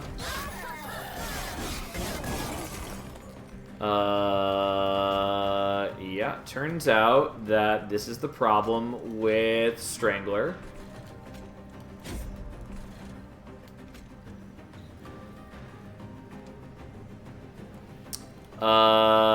And with 6 health, you still die to these guys because they're spikes. Like, I can do this and make it so you still get the attack in.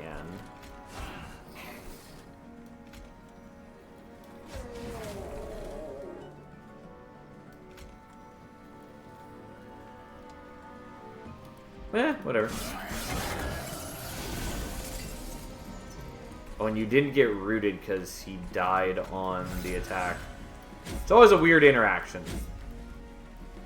Oh well. Here we are.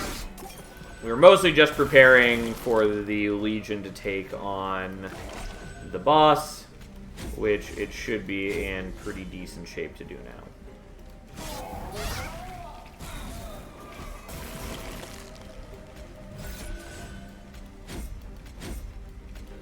Yeah, he's dying, but not all of his constituents are.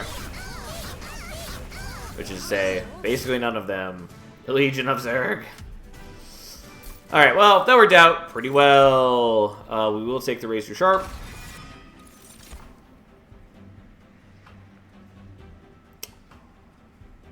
There is the Drip Fall, by the way, but we didn't take Iron Drop Cage.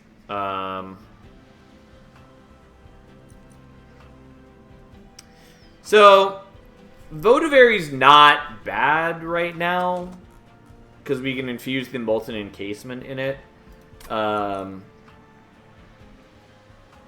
that's nice, because it already has Endless. We don't have to look for Endless. It draws a card to replace itself, which is nice. It has the most annoying death sound, but, you know, here we are.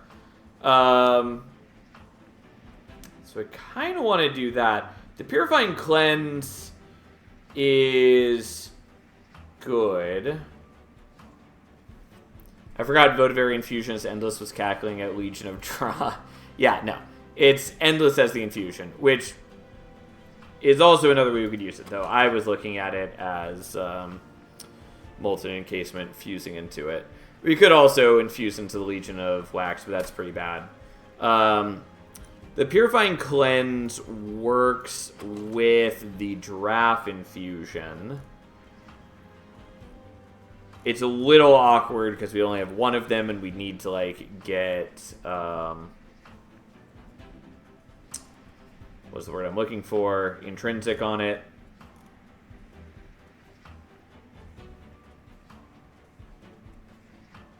I think that's what we want to do. I think that's just the more versatile pick here. I do really like the Votavary as an option, but... and we're not taking the Divine Relic. They are very strong, but it's also a free 25 gold. Right.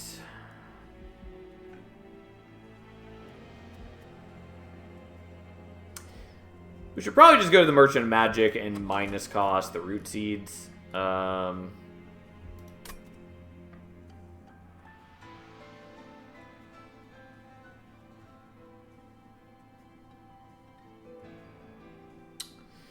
do other things like hold over the Razor Sharp.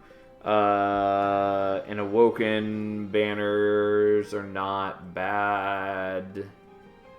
I kind of just want to go here, though.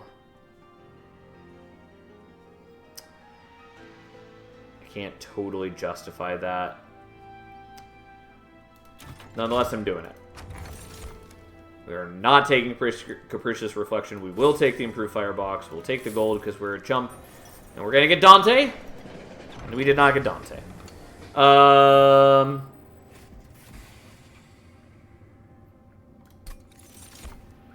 And you did not give me Umbra Stone, which is the one thing I cared about here. We do have a bunch of extra Ember to use on that Shroud Spike, but no morsels. Boo. Well, there's the Paraffin Enforcer, which I will take, though we've got a messy life to live here. There are ways to turn this around, but for the moment,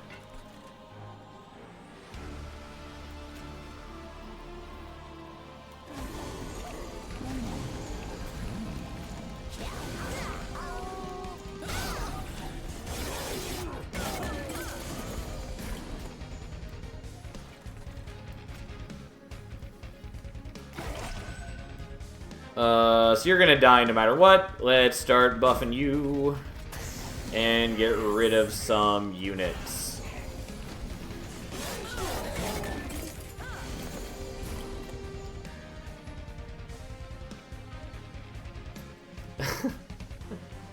We'll have to force some unspeakable atrocities on Saldigum to pick Reflections at this point. Hey, if you want to gift 100 subs, I'll pick Capricious Reflection next time it shows.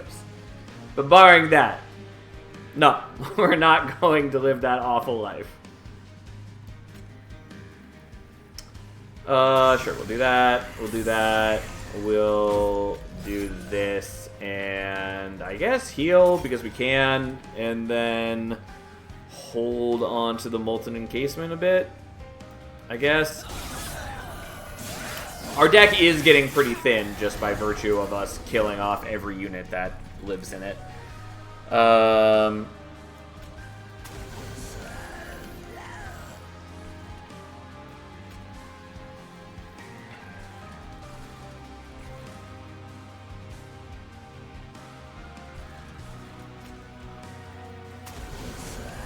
guess we're gonna do that. And then just keep killing things off.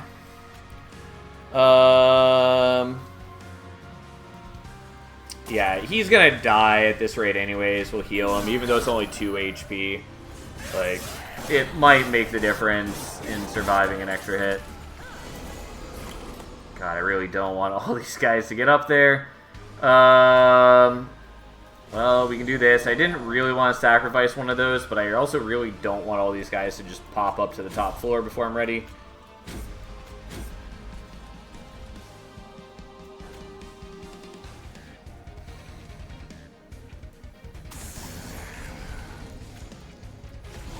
Okay, we'll play that there. It's not like I have space for both of them on top floor anyways.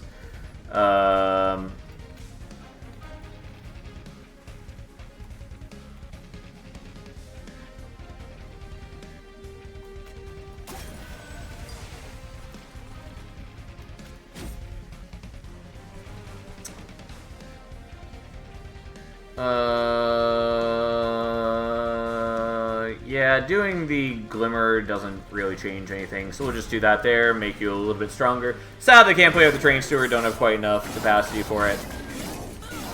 But he almost kills everything. He did a pretty solid job.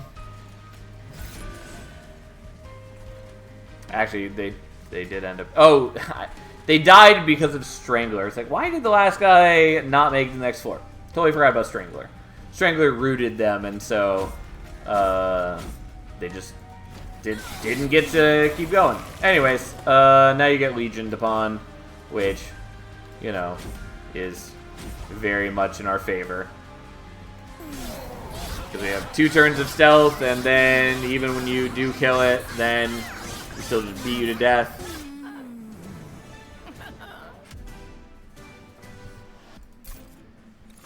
And there's a Waxen Spike. Well, little sad, but Waxen Spike is very much a thing we wanted. And now we need to make decisions.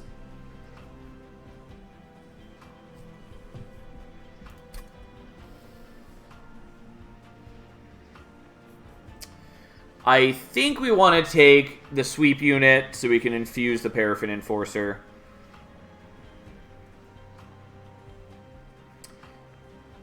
The other option is that we do draft into the Paraffin Enforcer. But that's more awkward for a multitude of reasons and works a lot better if you have more capacity to play around with. But Wilden Tend, if we're trying to use them on the same floor, takes up a lot of capacity. And so we're going to do this. We are going to take one capacity, and then we'll take draw later, probably, unless things go awry. We are going here, even though the removals would be nice. But we're going to do this. And we're going to get multi-strike. We manifested that one. Okay. And then I'll almost certainly take that Endless. Let's look at this because we should always look at this first. So we want Intrinsic probably on this.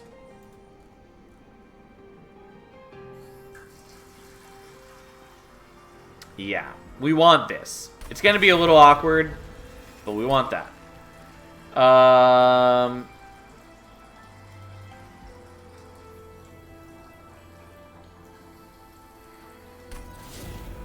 And then I'm going to take an ill-advised number of shards, and that's fine.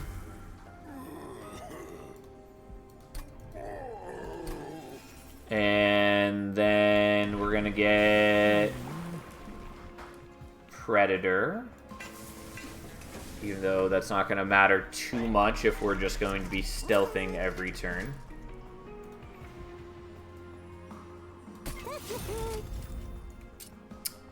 And we are going to get rid of the Legion, even though it worries me a bit to do so. And then, God, we have so many things. Goodbye, Glimmer. Goodbye, other Glimmer. Because at least the other things will remove themselves when we play them.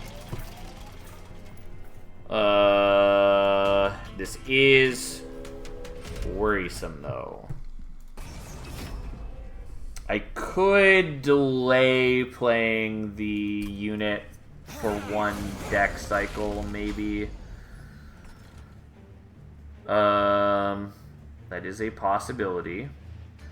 Could just use Wilden 10 in the meantime. The problem is I just don't know if I have enough turns to burn out.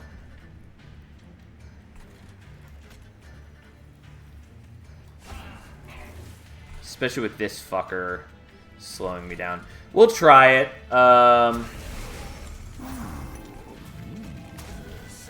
then we get an extra 40 attack on both of them, thanks to the improved Fireball. Would have been nice to have stopped this guy from being able to do things. Sadly, we don't live in that world.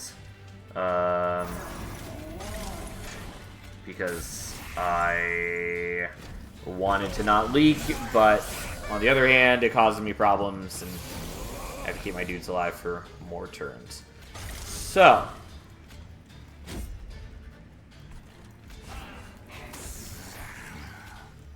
we're going to try doing that on Wilden 10 because he has less burn.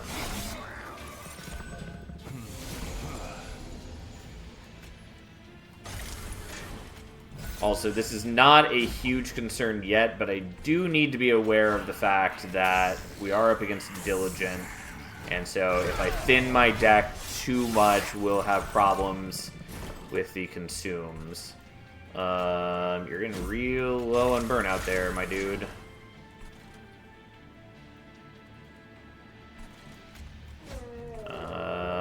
And you're dying to the explosion, which means I do have to draw you again, which does concern me. Yeah, that's a problem.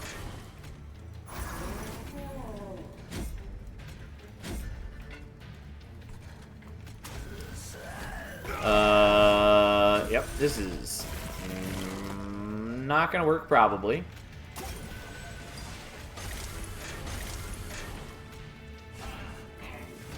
Yeah, if the other guy were still alive, this would work just fine. But not quite. Okay. There are multiple ways to fix this. Namely, if I just hadn't tried to keep Wildenton alive, we'd be okay. Or if I'd set up on bottom floor, which was how I was originally going to do it. I just wanted to see if that would work, and I tried, and it doesn't work. So, Paraffin Enforcer, dude, who's not actually a Paraffin Enforcer, but you knew what I meant. And then have some burnout and some stats. But if I was setting up on bottom floor, like, I could also be killing these faster. And so they'd be generating a lot less Scourge cards for me.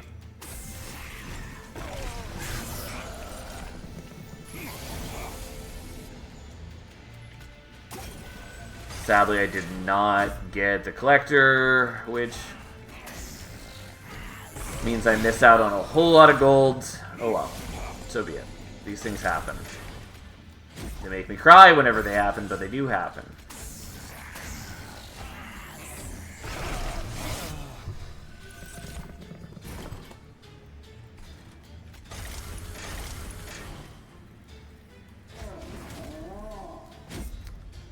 Oh, you died too, because I don't have Quick anymore. I did forget about that. Well, good thing we have a boatload of stealth.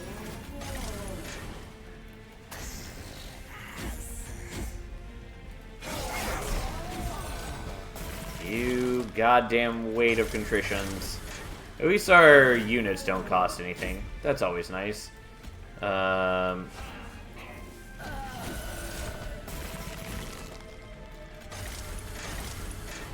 And then we both kill that way, and we are able to extend our burnout, which also gets enough to get the kill. We were only like 20 damage off from killing him before playing anything. But we got there, and we're skipping these. I will take the Votivary. Crushing Demise is a good card that is very bad for us here. And we will go here. I already took Endless for this. I did forget about. That's fine.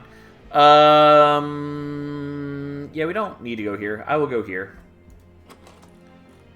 Because getting more multi-strike or more HP is nice, or even getting the extra burnout is not bad. What I really want is a Merchant of Magic, so I can do, like, remove, consume, or double stack. Also would like a Hell Vent. But those are not here. So, here we are. Intrinsic and Spell Chain. Okay, that's not terrible. We might just want to do HP on you. Also, realistically, I should dupe the Husk Hermit instead of trying to use Wildenton. We're still going to use Wildenton just because I don't care, and it will work well enough, but a second Husk Hermit would be pretty strong.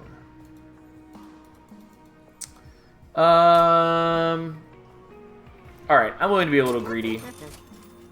We'll just take the 25. That's fine. I don't want to keep hunting here, and having one multi-strike is enough for everything we need to do. I guess we'll make a second endless one of these, kind of. We might get rid of the other one later. I don't know. Who cares? Spell Chain is absolutely going there. And probably getting Intrinsic. I mean, I don't have to. Like, it's not a necessity by any means. And maybe we don't want to do that.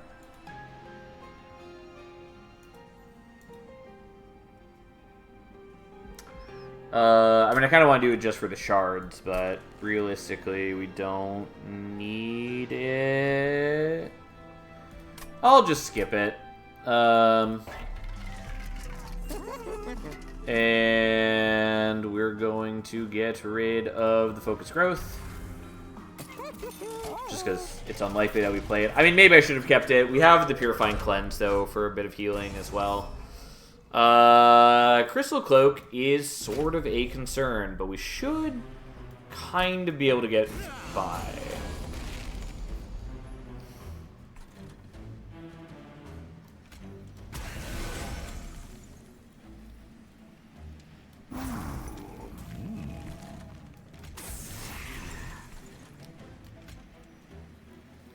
Well, we'll do that rather than playing the Rude Seeds. The extra draw might have been worth it. No, stop being there, you fuck.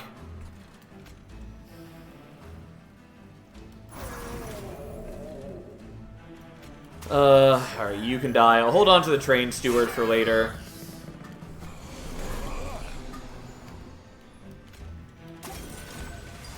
Unfortunately, it Ember Drains me, but also, Ember Drain does not mean a whole lot to me right now.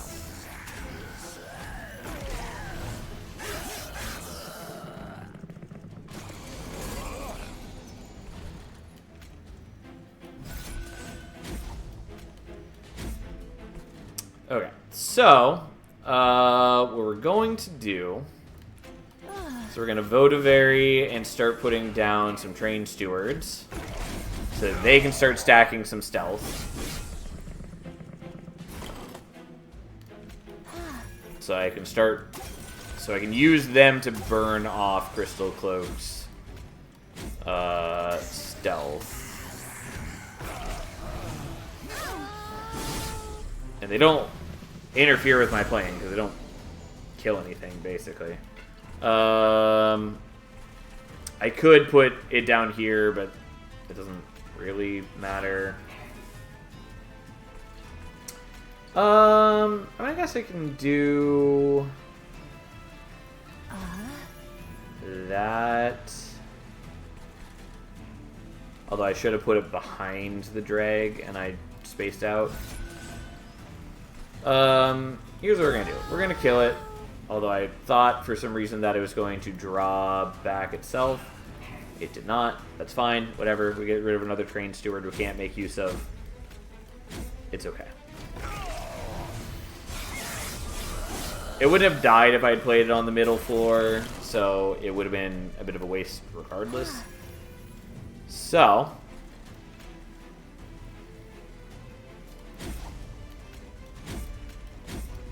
I should have killed this one. Oh well. I mean, it's basically out of stealth, which is all we really cared about. Since once it's out of stealth, we can murder the shit out of it real fast. Since we hit for a lot of damage, and it increases every turn. Alright, that was not bad. Poor Wildwood Custodian. You just don't get used. A little late, resin removal. I mean, it could still be nice on Diligent. Honestly, I'll take it for Diligent.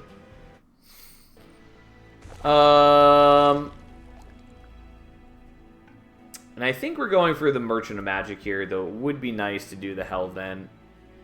But, like, minus costing things is nice. Unfortunately, the extra HP doesn't matter.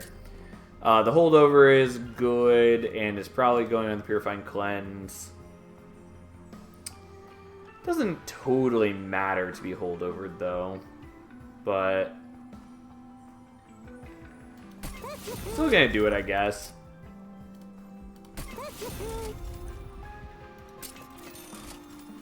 Remove Consume, fine by me. Although now the holdover on the Purifying Cleanse is pretty unimportant. But I didn't know. I didn't know at the time. Spell Chain, enjoy. Intrinsic, enjoy. And...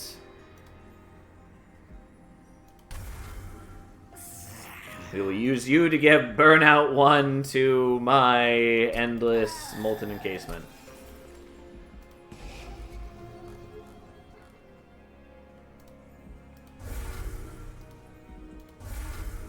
I don't know. Doesn't matter. Doesn't matter. Here we are.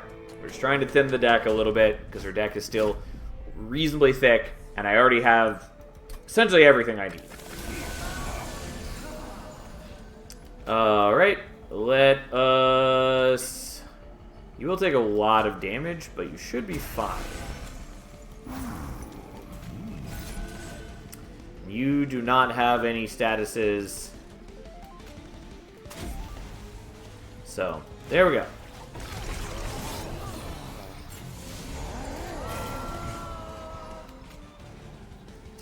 Oh, yeah, and you actually don't take damage, because I keep forgetting that we have Predator. I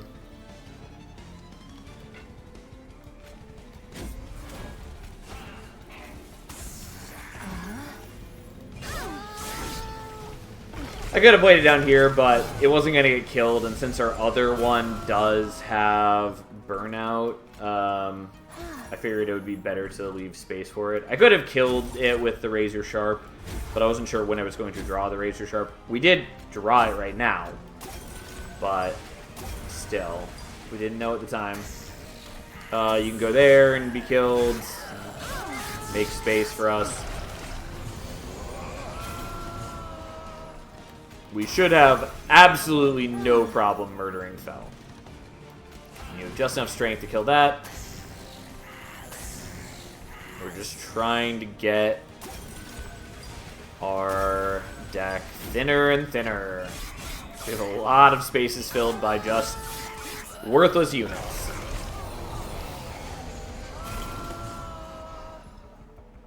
Okay, you go there. You go there.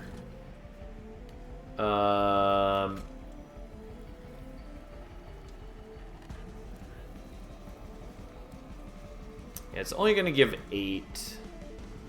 Do I care? I mean, fuck it. We'll just do that anyways. I could do the Purifying Cleanse. It doesn't really matter now. We have more than enough Burnout. Oh, and you didn't die because you got the extra Burnout. Which is a mistake. Oh well. I think we'll be okay.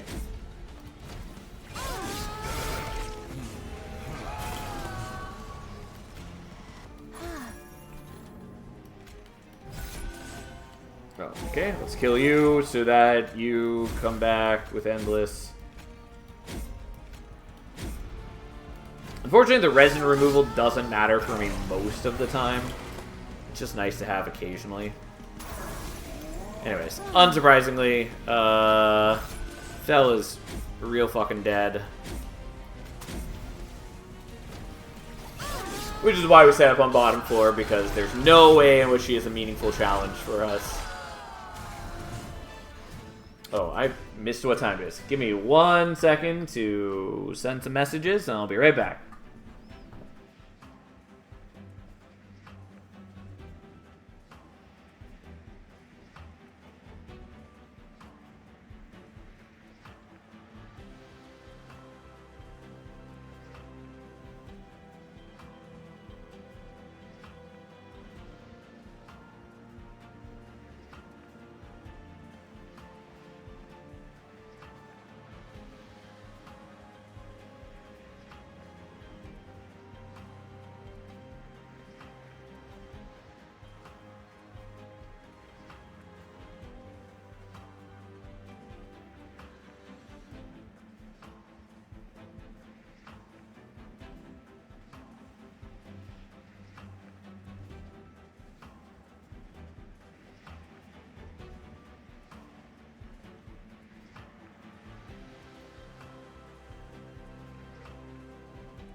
Alright, I returned. We don't need more Endless. Intent on Death is cute. Really don't need it. We will just skip on that. We're going to take the draw. It is slightly better for us.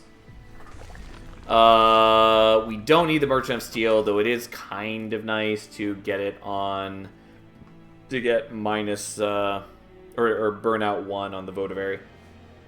Doesn't really matter. And it won't matter in the slightest on the Divinity fight. Anyways, we're going here. The extra relic would be nice, or artifact as they're called in this game. I never remember which game calls them relics and which game calls them artifacts. Some games even call them trinkets. I don't know. Light's Gift is not important to us. Root Split Mask is vaguely kind of nice. I will take that because there is a possibility that... Oh no, we have Strangler, don't we? Fuck me, doesn't matter. We'll just take Precious Plating. Could also just take the gold, but I'll take Precious Plating. If we didn't have Strangler, I was going to say that there is the possibility that, since we're taking a lot of shards, that we won't scale quite fast enough to kill some of the mini-bosses in Divinity fast enough. But they're going to be perma-rooted anyways, so it's not important.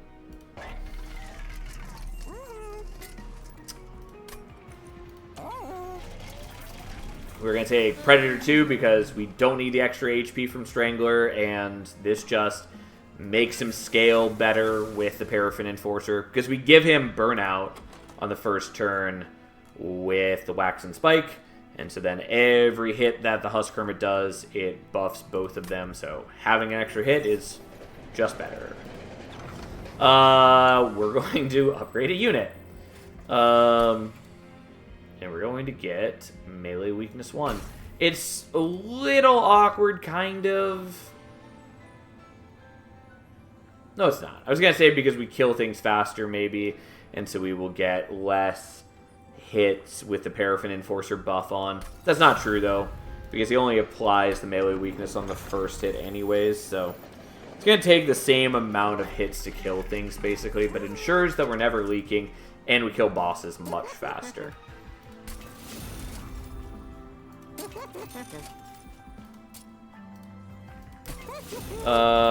How often are we hitting 10 cards? I'm just gonna put Permafrost on this. It's a little messy. It's fine. Spell Shield does not matter to us in the slightest. Absolutely meaningless. The Wilt Wings are a bit of a problem, but it is what it is. I think we should be fine.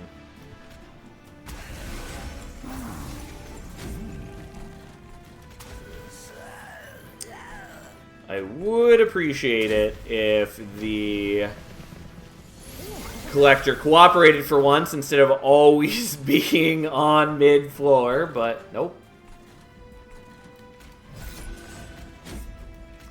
I think we're just going to avoid using the Razor Sharp, at least on the Husk Hermit, just because then we will lose less HP. God, it does still bother me that we just have missed, like, every Collector. Like, we're doing okay, but... yeah, this is when it would be nice to have more HP. I guess we do have the Purifying Cleanse, and it has Holdover, so we can just heal off of that.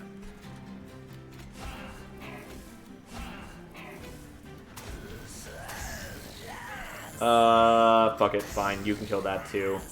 Just so we can get it out of our deck. Yep.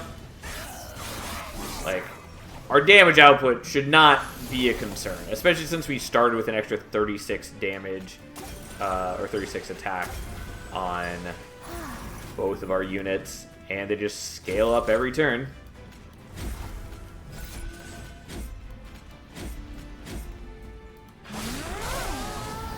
Ta-da!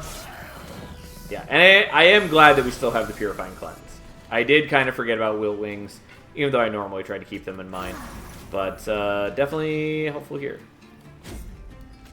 Although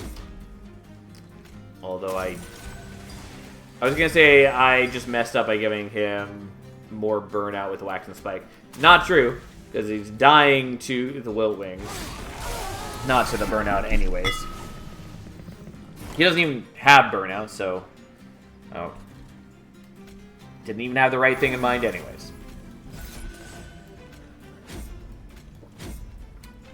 But yeah, our deck is thin enough at this point that we draw the same stuff every turn.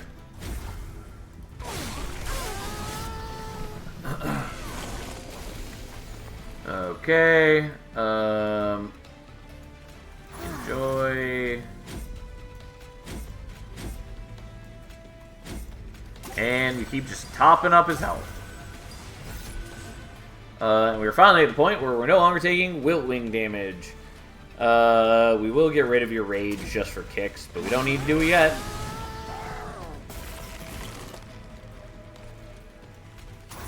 Okay, we'll play that one there. Had I done this correctly, I could have played out the Votivary, used the Razor Sharp to kill it, and then played this one in its place. Doesn't matter, though. Not really in the slightest. Alright. Enjoy losing half of your attack. Oh look, it's the same cards as every turn.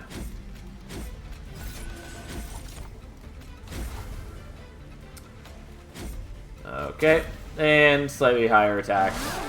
And then we just absolutely murder it. Absolutely destroy it. Alright, skip all that.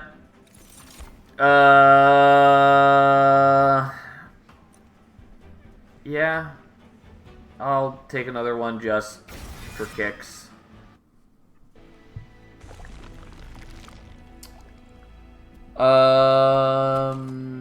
I think we want to go to the right.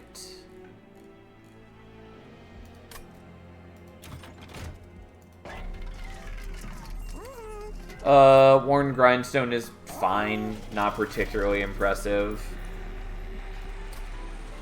Don't have anywhere I can place that. I'm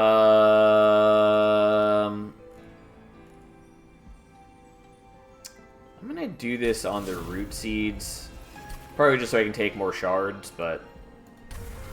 you know, it is what it is. Technically, I should do this slightly differently. It doesn't matter to me.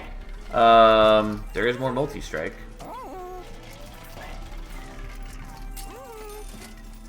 I was hoping for Pyrostone housing for units to get an extra upgrade slot. Once again, there's the Channel Heart. This feels familiar. Anyways, we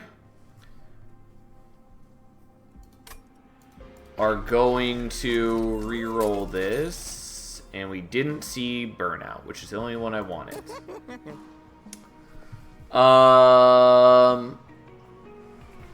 I mean, none of this really matters. Not a ton.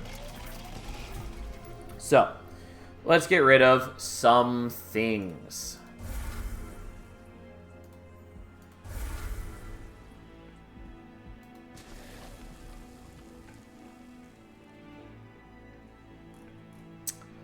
I was originally going to dupe a Wax and Spike, but I don't think that matters now. It's probably better to do the Razor Sharp. Yeah, we'll do that. Also gives us 20 shards, which is, you know, a thing. I don't want Jack Strips because I want to kill things myself. I could get rid of either the Votivary or the Molten Encasement because they are treading the same ground. I'm just going to get rid of a drag. Our deck is thin enough very quickly that we see the same stuff every turn anyways. And also, frankly, I'm just not that concerned about what's going on. The shards are going to be annoying. I did forget that they are a thing I have to deal with. Oh well. Okay, let's get rid of all of your stealth. And let's give ourselves some attack. Yeah. It would be nice to set up on bottom floor, but whatever. We're just going to have to deal with all of the garbage.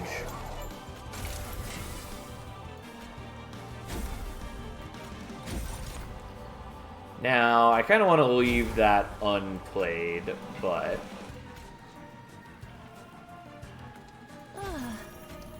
We're going to play this here because I don't want to get Ember drained by playing it top floor.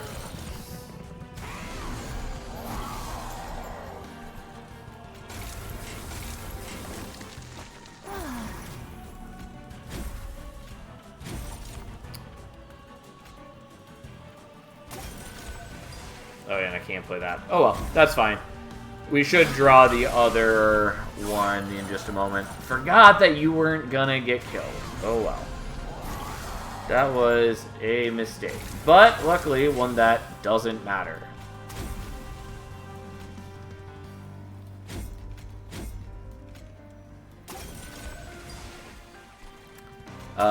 Honestly, it's kind of better to draw him again, so I don't draw all of the shards in the same turn.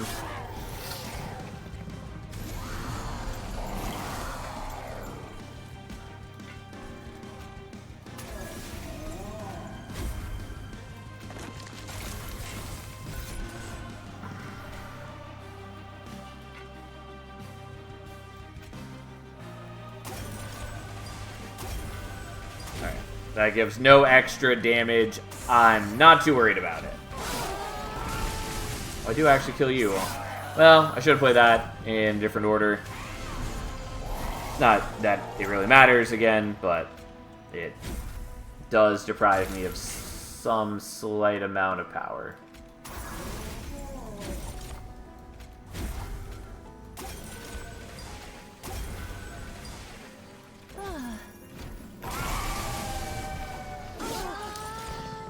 Show yourself top floor, Seraph. Not that we're gonna kill you ahead of Relentless, but it would have been nice.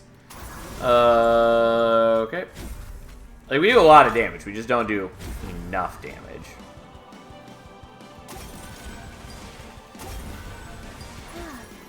That's still quite a chunk, yes. And again, this is why we took the, resin removal. I just could not remember the name for a moment. All I could think of was all the times Rip gave me shit for not taking resin removal. But anyways, this is why I took the resin removal. Because it allows us to just do a bunch of damage early and ensure that even with our high shards, there's no way he's going to have stealth going into Relentless. Which can be an issue otherwise. It is a good card. I mean, it's an okay card. It is a card that is often worth picking up. Like, it has a lot of use cases, but it can also be a dead card a lot of the time, but I don't know, like, it's nice to have.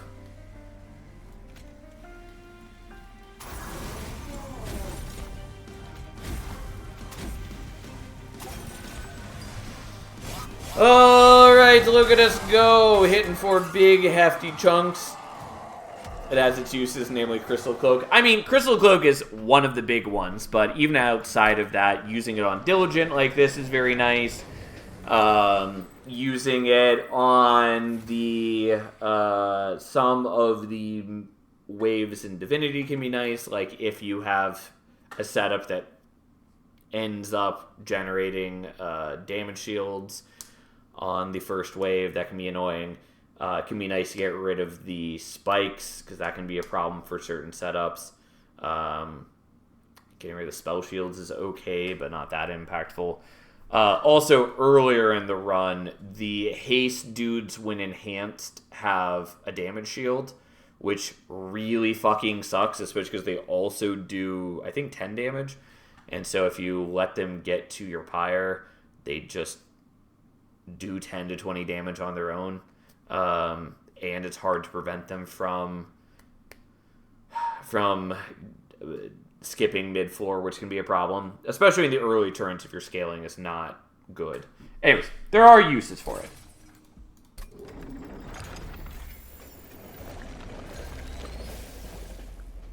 Spell shields, Bane of the Fish. He makes a difference since he loves his big spells. I assume we're talking about Tom. I don't know. I like playing big spells in Stygian, namely if I'm doing Conduit Tethys, but it is rarely my major like damage source. And especially outside of Stygian, it's pretty rare to me that I'm playing any like spells where it really is impactful if they're damage shields. Especially because there's not that many damage shields or spell shields in the game. Sam, I prefer unibuffs most of the time. Yeah, I mean, they're just generally more impactful.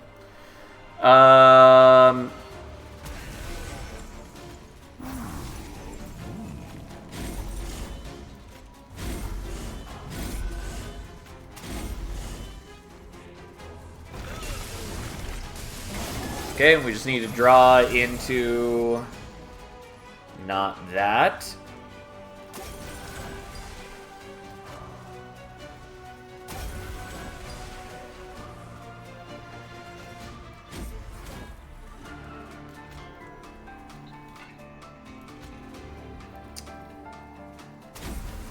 Okay, and then we play you to absorb the death right here. We do that.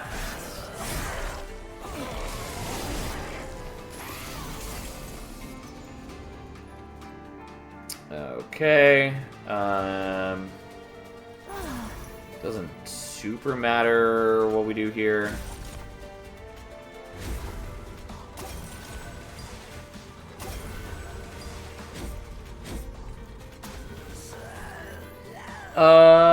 So I could do this. Doesn't tons matter, but I'll do it just for the sake of it. Even though it means that then I have to draw it again, but who really cares? Most of our power is just via attacking.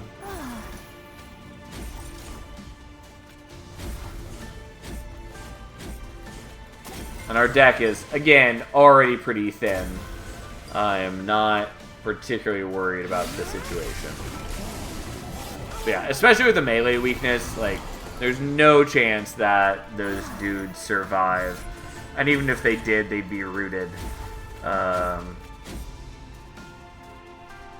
It's just not an issue.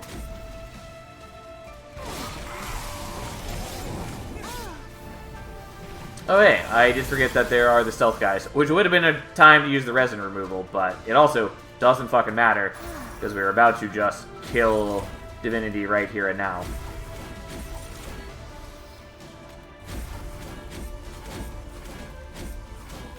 Ta-da! Yeah, I could play more, who cares?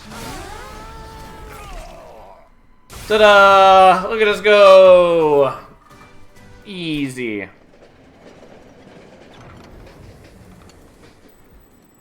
Woo! Also, even if they had escaped, we had Shard of Divinity to start with 100 armor. Wouldn't have done any damage to us anyways. Ta-da! It was not a difficult run. Like, it was a little shaky early, just because I made a number of bets that needed payoff, else they were going to fall flat.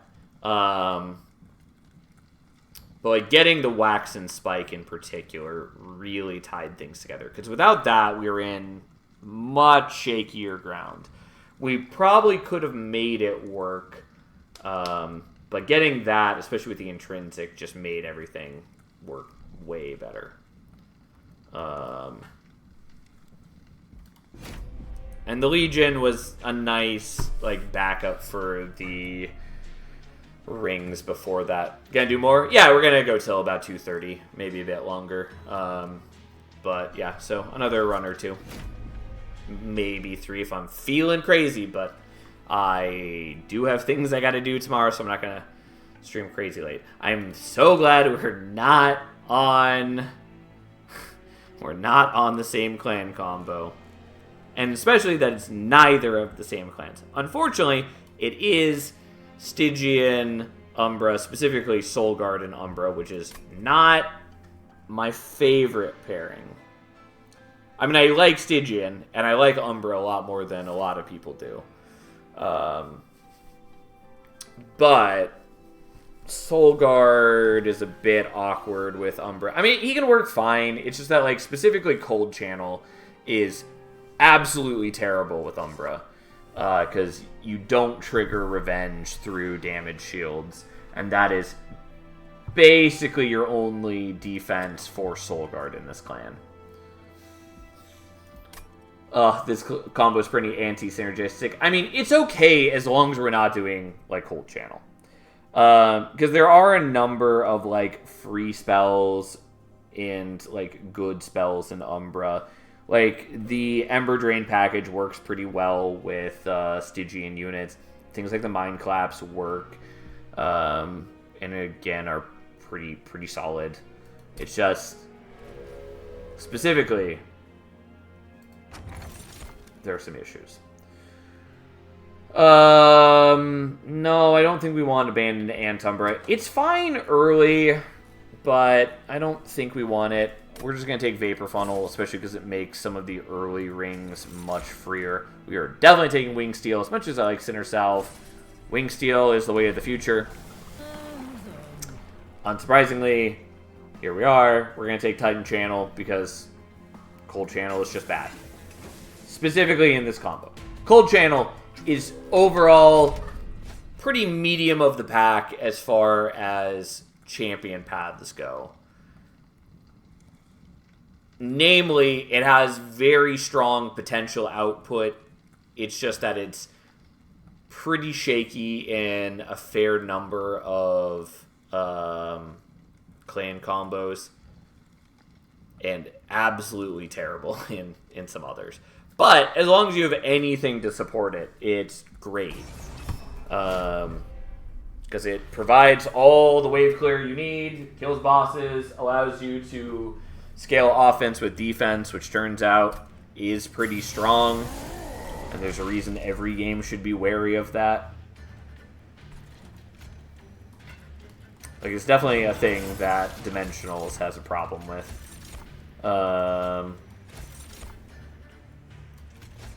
Alright, and he lives now. Look at us go. Enjoy your morsel feast. We don't need to incant top floor anymore, so we'll give him some frostbite. Even though it's mostly just getting healed away. And by mostly, I mean it is fully getting healed away because it's him. Unfortunately, we don't have a Mind Collapse unless we draw it with a Wing Steel. Yeah, get fucked.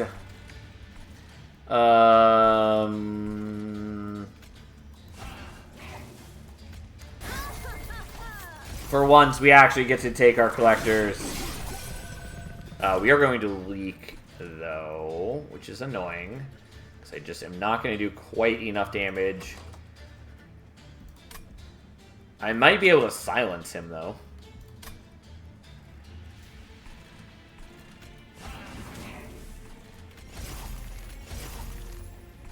Nope, that's not the one we wanted.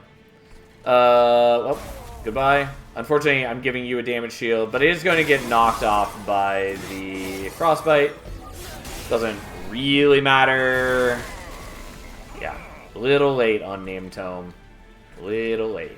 Unnamed Tome is a card that I think people greatly overrate.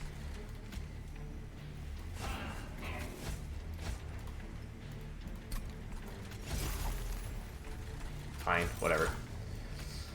Also could have used you last turn, Morsel. You also would have helped us kill that guy. But here we are.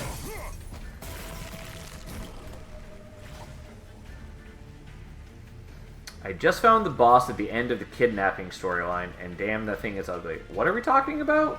What game? Silencing doesn't really do anything, but here we are. Metaphor? Oh, yeah. Yeah. I just totally spaced out. That is obviously what we were discussing. Have some lifesteal. Doesn't really matter. And of course it discards that. Sorry about that. You're totally fine. I just totally spaced out on what possibly we were talking about. But yeah, no, of course that's what we're talking about.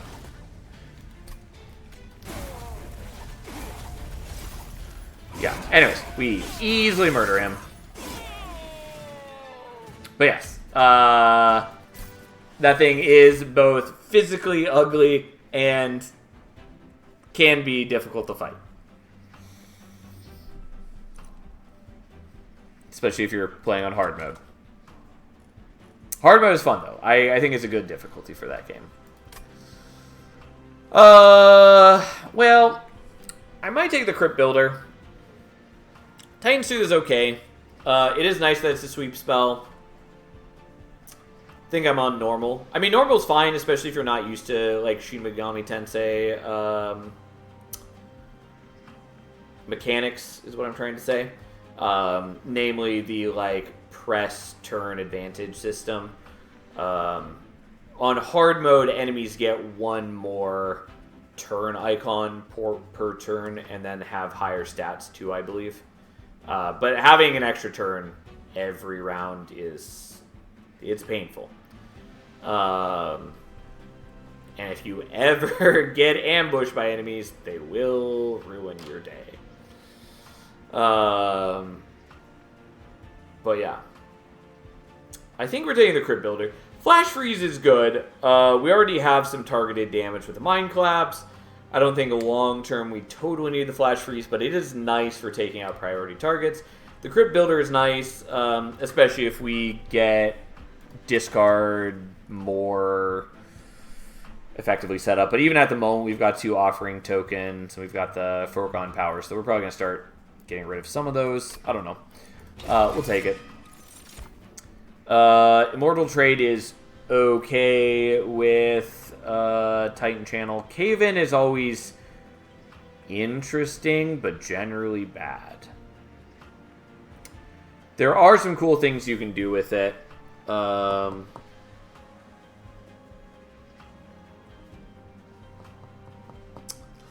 Especially since Stygian benefits a lot from an overstacked floor, and so you can potentially use it to overstack a floor. I think overall we're just going to go ahead and skip that. Antumbra Assault is not bad, but we're going to have capacity problems. We will take a Siren.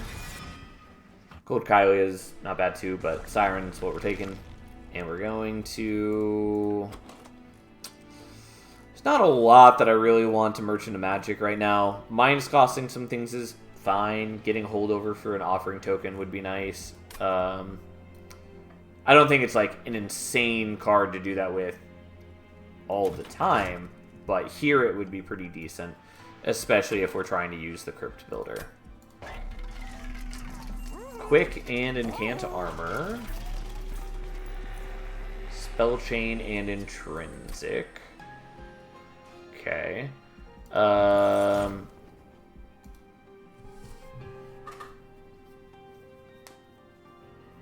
So what would we possibly be happier to see? Not a ton. I don't think Siren is as good as people think it is.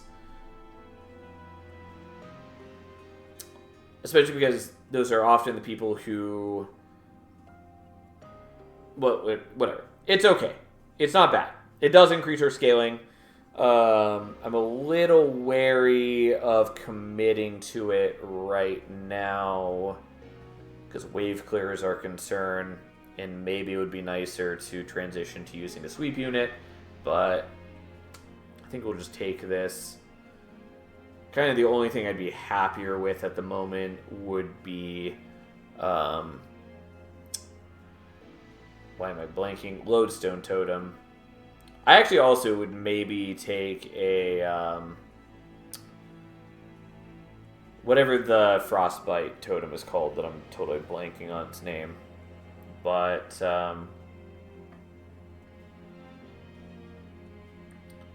oh yeah, or, the Eel Gorgon. There we go. That would also be the other thing. But this is probably fine. Siren is good when you have 3 of them. I mean, it's okay, but I'm saying compare that to many other possible infusions in the game. Like, even just the ones that give flat stats. Yes, in the long run in a battle, you are going to typically get less stats out of them than the Siren, at least if you have a good incant deck. But you don't break even until at least several turns in the battle, and usually just taking the raw stats up front is more important. Like, it will help you kill the early enemies, and that's usually more important, especially at high shards, high covenant. And those extra stats at the end of battle are just largely going to be superfluous. Rage Siren and Stat Siren is decent. It's okay. It definitely gives you more damage, which is usually what you care about. But yeah, as far as infusions, like, most of the Umbra infusions are not what we strongly care about. Not in this clan combo, at least. I am willing to take Incant Armor, because it's good. Although I should have done the reroll, maybe. We wouldn't have had enough to get a major one, because we missed the Collector, because they're fucking assholes. So Spell Chain, we're probably doing Offering Token, or we're doing the Mind Collapse. I think actually we're doing the Mind Collapse. Because even if I never give it magic power, it does stuff for us. Which is to say it's free incants, bare minimum.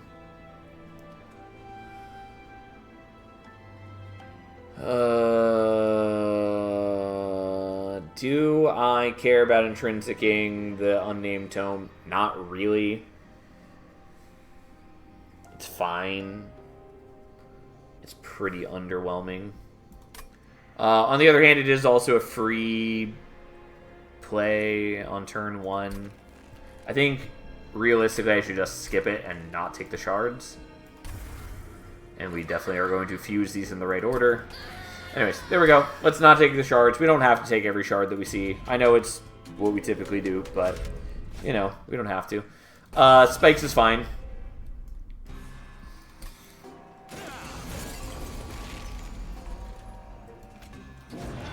Okay, we play these in that order, so then they get the incant bonus.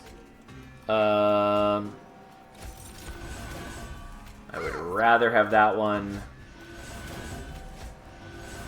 though it doesn't matter a whole ton, but it is better.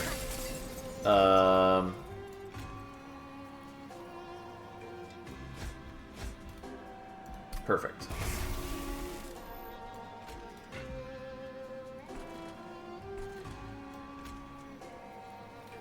Okay. So we play out both of you. We are, unfortunately, missing out on some incants. But, realistically, who cares? So we do that. We're going to silence you so you don't heal anymore. And then we'll frostbite you a tiny bit. Oh no, you still heal. Because that's not actually... You're no longer going to explode on death. That's what you're not going to do. Which is still nice. It's just not quite what I was thinking it was.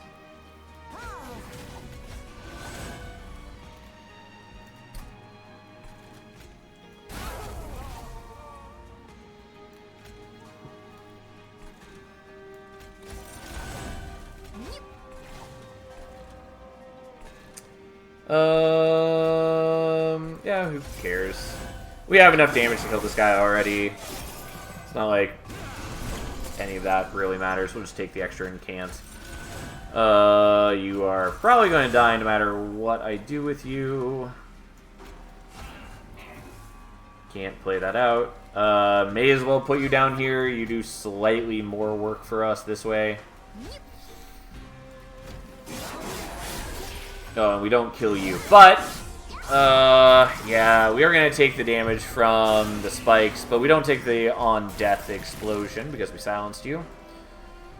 I guess we...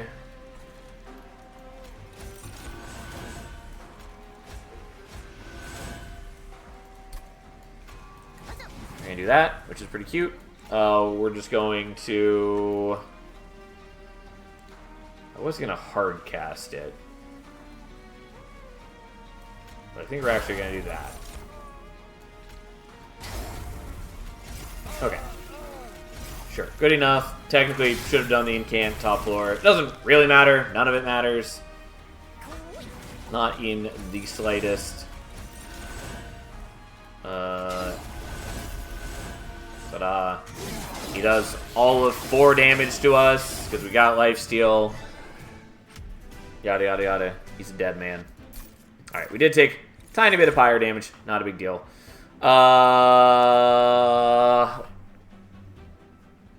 Another crypt builder is concerning. It'd be less concerning if I had done spell chain on the offering token, but I didn't. I think we're taking the helical. I do like helical.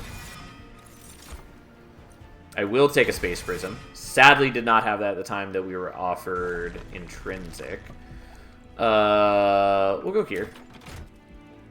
Duping might have been nice, but we'll go here. Okay, intrinsic, spell chain, don't hate that.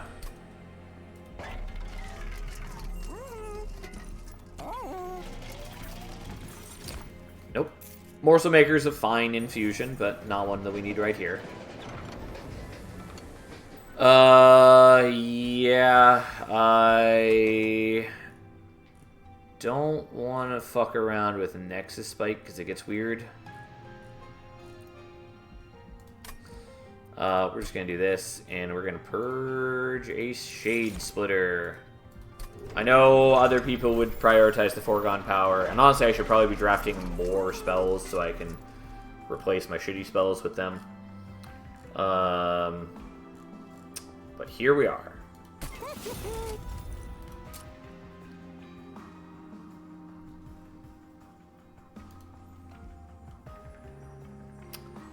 Yeah, I'm just gonna do that. It's decent. Fold over. Okay, there are a number of options. I'm just gonna do the offering token, I think. Helical is also okay, but we're just gonna do this. And I'm just gonna zero cost the helical. That's fine. And we're going to intrinsic this.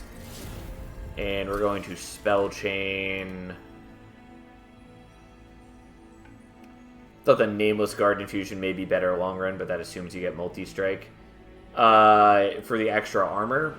With Incant armor, we're already going to be hitting enough armor. Plus,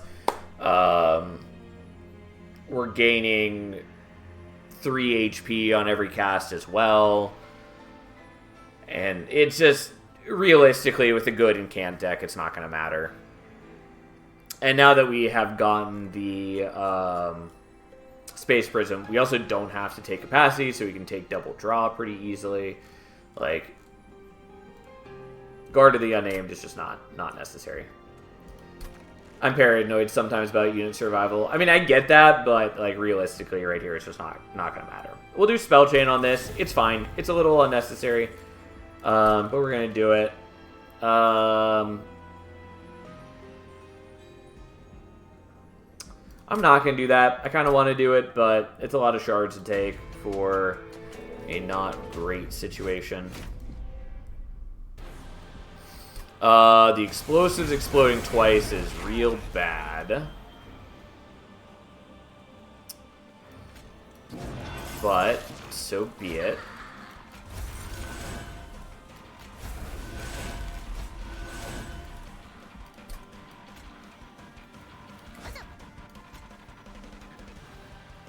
So I could wake Soul Guard, and I guess I will.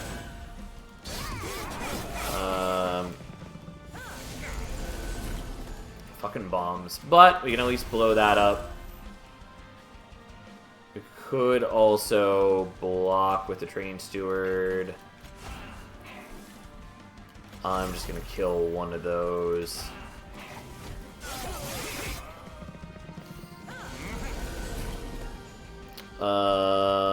Was really hoping to, like, draw some things I care about by now. Yeah, that's one of them. Okay, fine.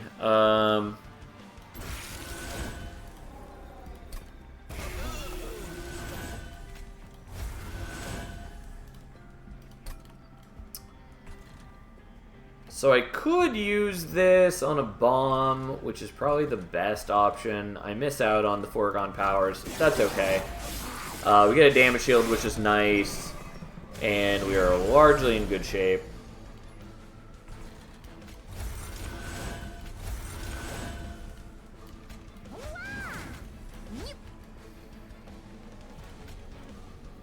I should have been a little different in my choices, but that's fine. Okay. So, let's kill you. Let's kill you. Let's kill you. And I'll let somebody kill something, though this would have been way better than one of the rebel morsels. Oh well, fine. Morning, Sal, you winning, son? Mostly. We lost the first run badly, but other than that, it's going well. How you doing, Hearts? Alright, unfortunately, you will murder most morsels, but we'll at least see what the options are. Well, so be it. Well, I got one that can survive.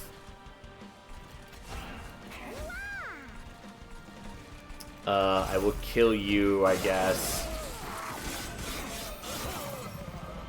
Yeah, unfortunately, now we've got the bomb in the way, which is the only problem with this plan. Yeah.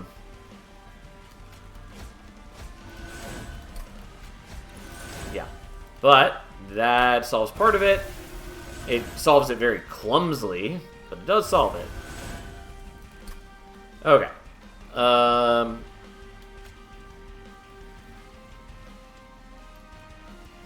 Yeah, so we're fine now. Unfortunately, this morsel dies no matter where I put it. And then we kill you. And we kill you because Soul Guard will kill the front dude. Siren is strong enough to kill this dude, so that's why we leave one for Soul Guard to hit. Otherwise, Soul Guard would just waste his attack there, which, who the fuck wants that?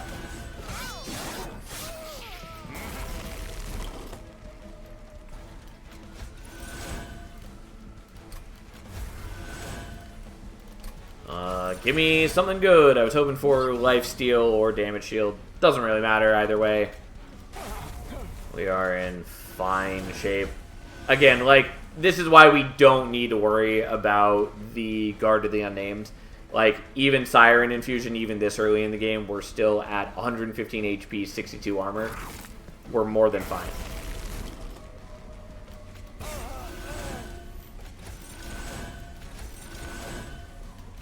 Hey, look.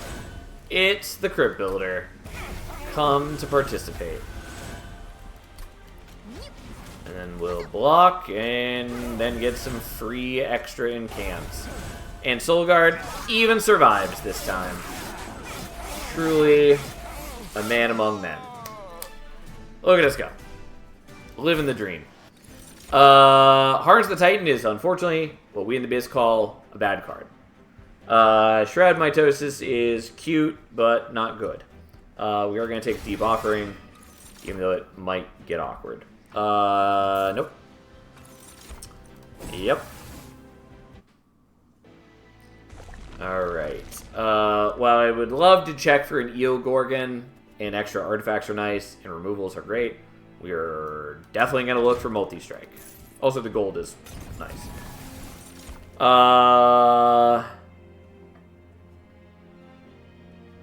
Yeah, I mean, Chain of Gems is nice, but we're going to take Rules of Containment. And there's the Multi-Strike. Everything's good. We've won the run. Everything's fine. Sadly, we're not going to use Cold Channel. It's kind of cute. It's not going to work. We're just going to take Titan Channel. It is what it is. And... yeah, like, we really need to thin the deck. And ideally swap out some cards. But, like, for the most part, we're fine. I just wish I had more impactful things to play than the Shade Splitters. Not that it's a big deal.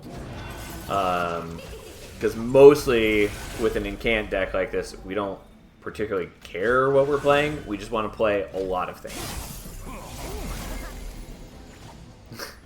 Well, you could have missed out on the most broken artifact in the game. Oh, you mean Capricious Reflection, I'm sure? That terrible piece of sin.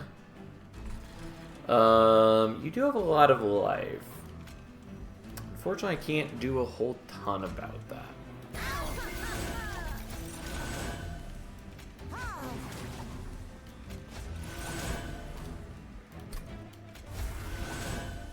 We'll play the Crypt Builder. Unfortunately, I can't use the Deep Offering. And if it did, it would get rid of the Unnamed Tome, which is also sort of an issue. Whatever. And I can't play the Mind Collapser I want, because it needs a target, which is the only problem with it.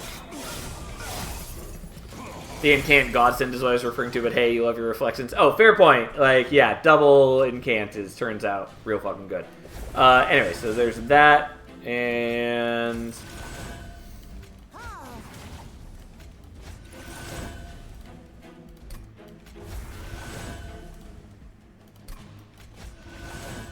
Alright, and so he's no longer getting stats, which is something we're not quite strong enough yet. Unfortunately.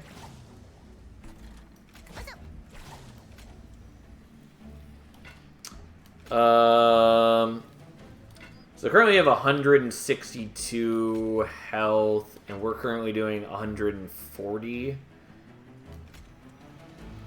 So I can play this. So I can play 3 more spells, which is 9 more attack.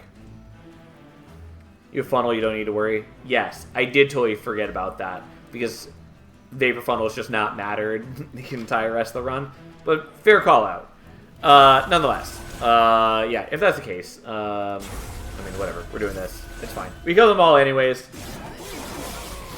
I just wasn't sure if you were going to quite make the break point for it, but we did.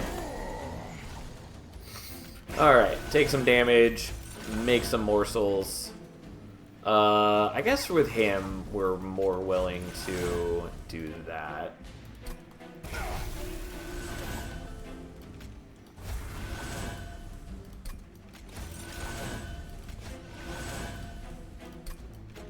Okay, and then you can die on a different floor, and then we just play out our incants. Living the dream.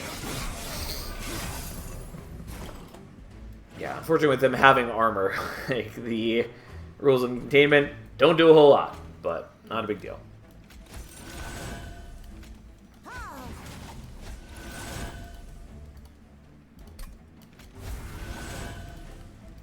Okay. Well.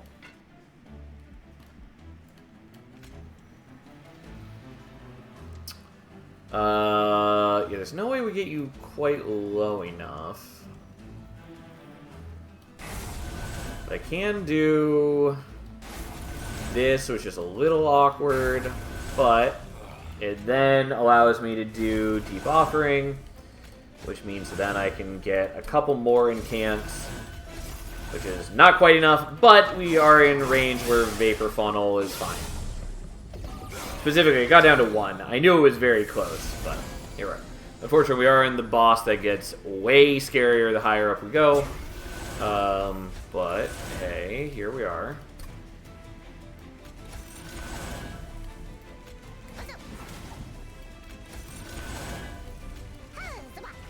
Also, this guy gains armor as we do things.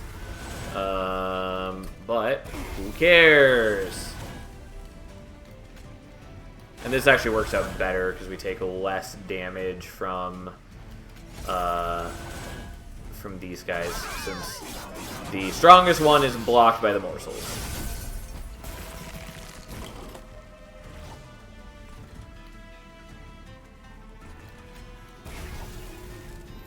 I guess you do have regen. Though we did knock out your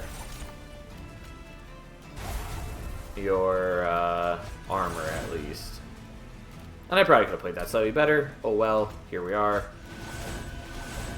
I'm not too worried about it, given that we still got a good chunk of HP, and we do 300 damage a turn with the Siren alone. So here we are.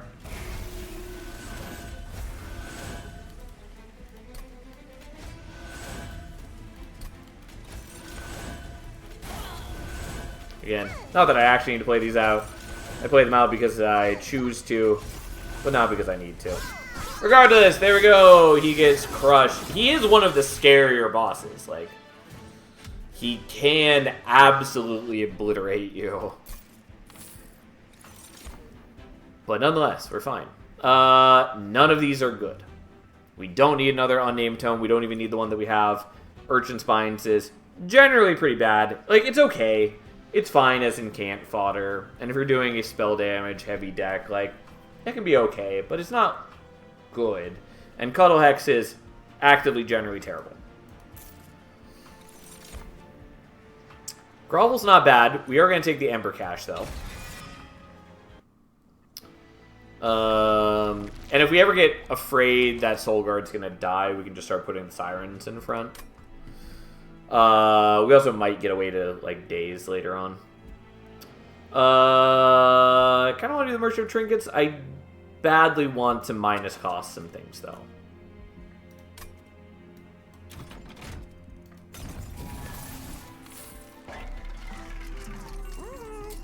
Remove Consume is a thing I want.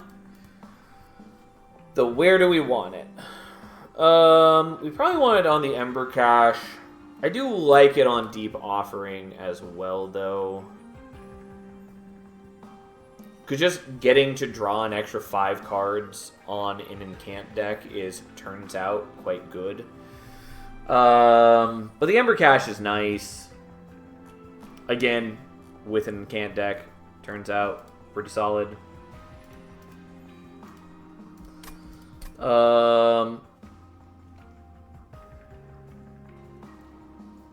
Also, I would like to dupe my unit, but unfortunately we have to wait until here to do that.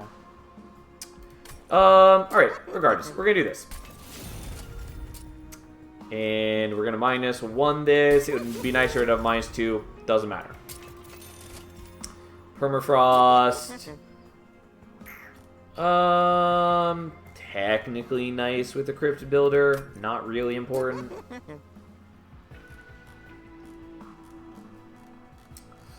I can -1 this. I kind of want to not. I could also -1 the Shade Splitters. I would like to get rid of most of the Shade Splitters, but I think we're just going to have to focus on getting rid of other things. And so we're probably going to end up with at least one at some point.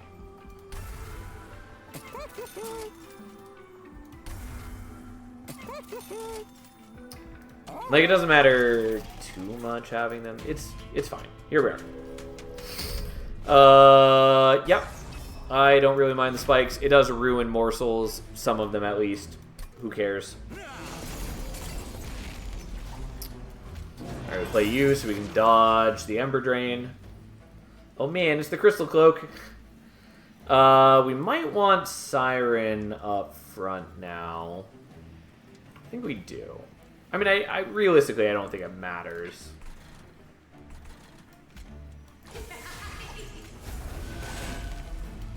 I could play out a Train Steward, but again, I don't... And by that, I could put it top floor. Again, I don't think it super matters, though. We'll be fine with the morsels. We don't need the morsels. We have more than enough defense that we're going to be fine.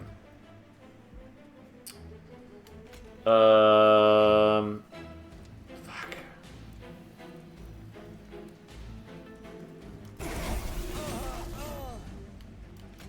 Whoops, I'm not playing that on the right floor. God damn it. I really wanted a morsel with damage, or the,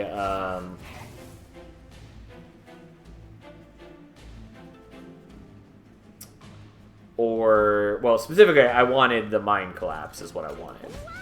Had I gotten the Deep Offering earlier, I could have used the Deep Offering to draw new hands.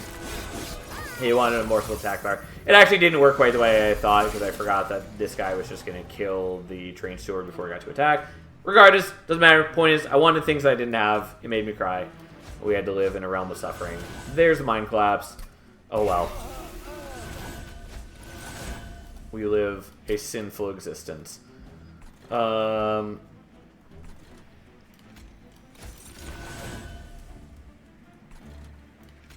we're gonna do this now, because that can kill.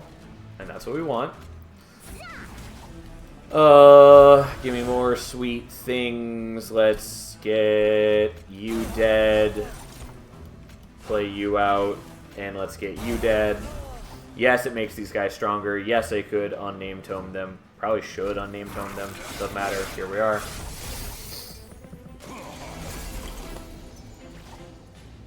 You know what? I'll do it for those guys, even though there's sort of arguments to be made for waiting on it.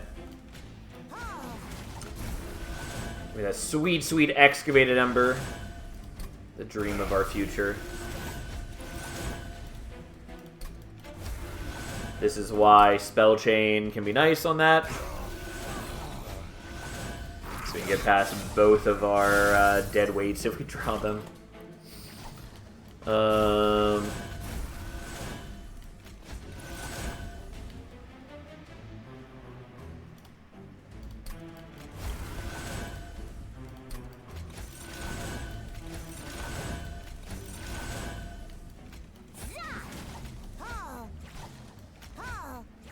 Technically should play you lower. Doesn't really matter to me, not in the slightest. Alright, let's just kill you. And then we get another one back that I can't use. So we'll do this next. And then we do the Excavate Ember. And then we play the Ember Cache again. And then we live our life full of bounty and sin. Unfortunately, that did not discard the card I wanted. Oh, and he does survive. Christmas is all about getting things that aren't quite what you wanted and having to smile anyways. That is a very cynical outlook.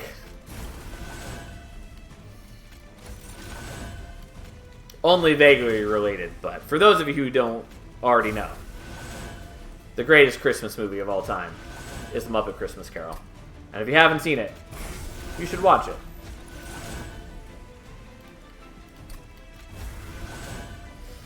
I mean, I don't know. Play it here. It's not like I really strongly care about any of this. Hey, look, it's Ember Cache again. It's almost like we removed Consume from it for a reason. We don't need to hurt any of these things. We'll hurt you so we lose slightly less health on the spikes.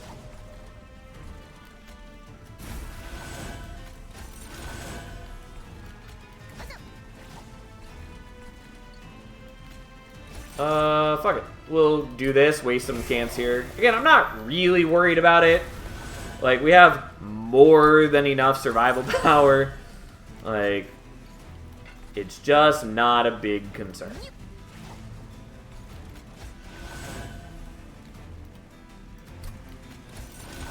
Unfortunately, I can't play the Mind Collapse on top floor because I need an enemy target. But I can do that. I could also Frostbite him. Don't care. We have tons of HP here and armor, but point is we have tons of defense, not getting anywhere close to it, even though we didn't burn off most of their stealth. I can even play a morsel to block a turn as well. Again, this is why we very much do not need guarded damage. Like, we have, as long as we got incant armor, like, we are more than sufficient.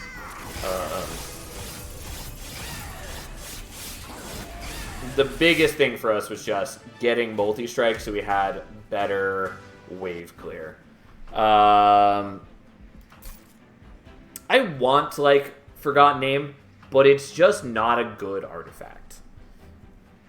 Because at most, essentially, you're getting 9 magic power, which a lot of cards just don't benefit from magic power, and a lot of ones that do 9 extra magic power is not a big fucking difference. And that's also, like, by the last turn of battle, and that's only if you're triggering it every turn, which you might not be doing on the first turn, because you're usually drawing at least 2 units, because you're drawing your champion, you're drawing at least 1 banner unit, potentially more. If it could trigger more than once per turn, it would at least, like, have a purpose. But at least in the DLC, it's pretty worthless. And without the DLC, it's slightly better, but it's still not great. If we get that Founding Seal, then we are going to slap cheeks. We're already going to slap cheeks, but yes. If we get Founding Seal, it just gets better and better. Glacial Seal is real good. Frenzied Swarm is good. A little questionable for us to try to use at this point. But we still probably want to take it.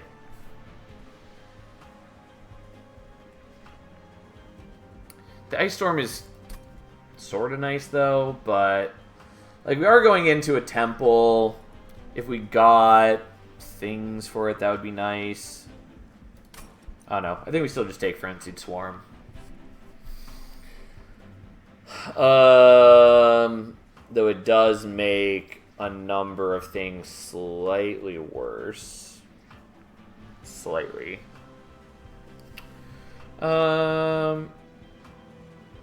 That's fine. We'll take it. It's good enough to have. I'll take another Ember Cache. You can't keep me away.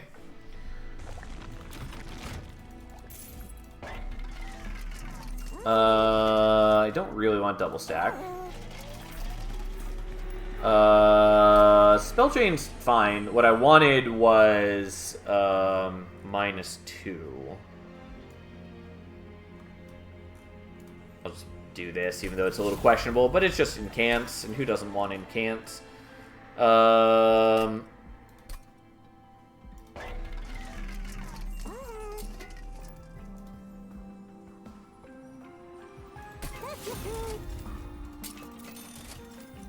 Alright, I will take that remove consume. Thank you very much. And we will minus cost that. We wanted holdover, but, you know, remove consume is not bad. We will get rid of more of these, I guess. Who cares about shards? Let's take them. Although realistically, I should not be doing this because I still need to get a Hell Vent so I can dupe my Siren. The moment we dupe our Siren, things get a lot better. The intrinsic does not matter. It's sort of nice on the Frenzied Swarm, but I don't really want to do that. Could do it on the Unnamed Tome. Don't think I want to do that. It's fine on the Offering Token. It's fine on the Deep Offering. Though it would be a lot better on the Deep Offering if I had minus cost it.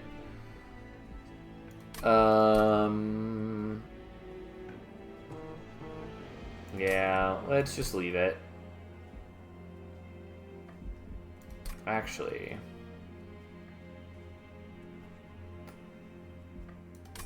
Alright, we're gonna greed.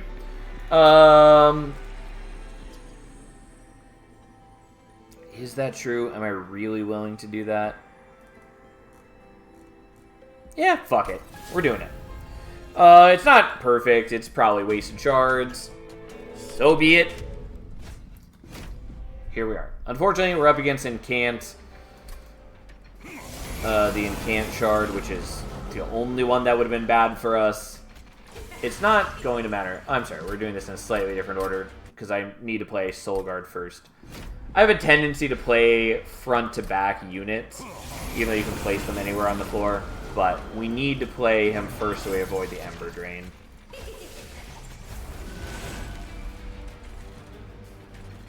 Well, I can't really play things in the way that I want, so we're going to do this instead. It's Christmas. You get all the shards. Anyways, we did the intrinsic on the Deep Offering just so we have a much stronger first turn Incant situation, which protects us from Divinity if we're taking a ton of shards into Divinity. It also lets us fish for the Frenzied Swarm easier. Yada, yada, yada. Yada, yada, yada. Here we are.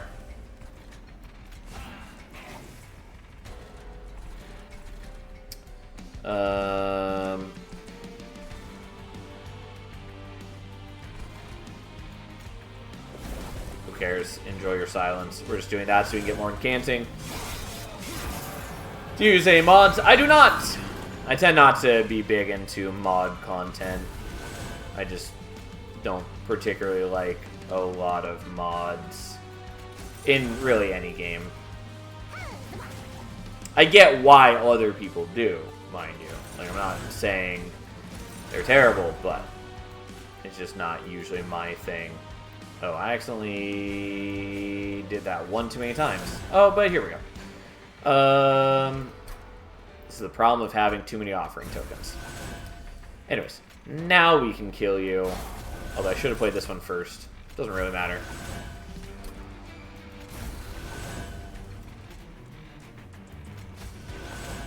Oh, I will happily play that out. Look at us go. What a beautiful turn. I mean, it was okay. It wasn't, like, crazy, but... Hello, Giramoni. Merry Christmas to you. Nice hat. Yep. We wear this every year, because why not? I have a question. I'm only asking because I'm sure you had a reason for doing something, but I don't understand what it was. Why did you do the infused Train Steward? Just to thin the deck out slightly, and also because I don't care in the slightest how many shards I have, really. But by fusing them together, it just means that they're taking up one less slot in my deck, and when I remove it later, we're effectively using one removal to get rid of 2 units, and the Train Stewards are absolutely worthless for me. I would not recommend doing that if you're not comfortable with high shards, like very high shards, because you're getting a meaningful increase to the power of enemies for basically 0 power on your side. Like, yes, it's 1 removal, but if you're in any way struggling with the run, having less shards is basically more important than having 1 less card in your deck. I deadass thought to myself as I opened the stream, he should be wearing a Santa hat. Lo and behold! Yes, indeed. So effectively a 1 remove for 25 shards. Yes, that's all we're doing. But yeah, in most situations, at least if you're playing seriously and you're not setting like a self-imposed challenge of going to 200 shards, there's not really any reason to do it.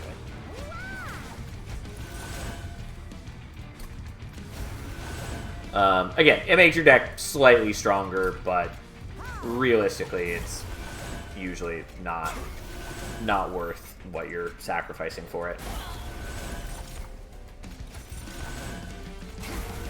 I should have waited to place that Rebel Morsel. I even thought about it, and then whatever, doesn't really matter.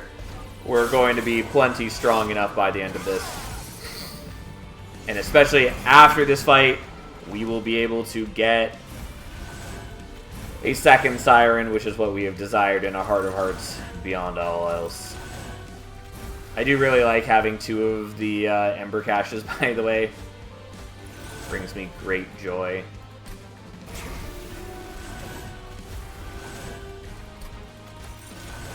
Unfortunately, he has Sweep, which means he will just kill my morsels. So we'll play the morsels elsewhere. I guess we'll just block with you. You're still gonna die. Who cares?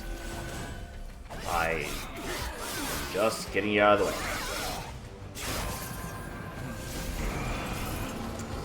Okay. There's maybe a different order I should be doing this in. Who cares? Again, we're not really in danger in any way, shape, or form.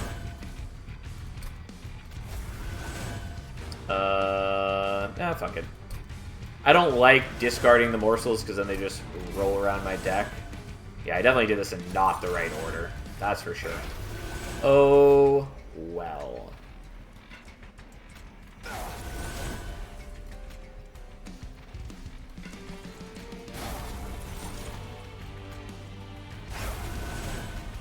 Yeah, whatever. There's probably a better way to do that. Doesn't matter in the slightest. Well, we are not going to incant on that floor. That does survive. The other one does not.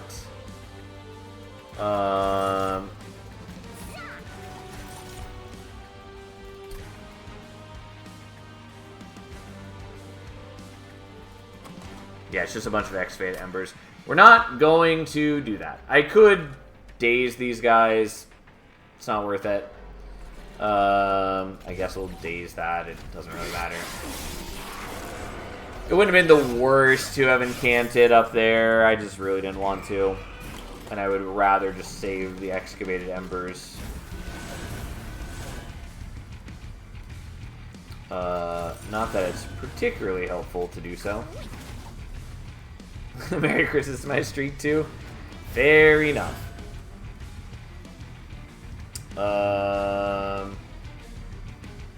I did not do this correctly. You know what? Fine. Let's discard that. Who cares? Again, this is the problem with having too many offering tokens, is they just start bumping into each other.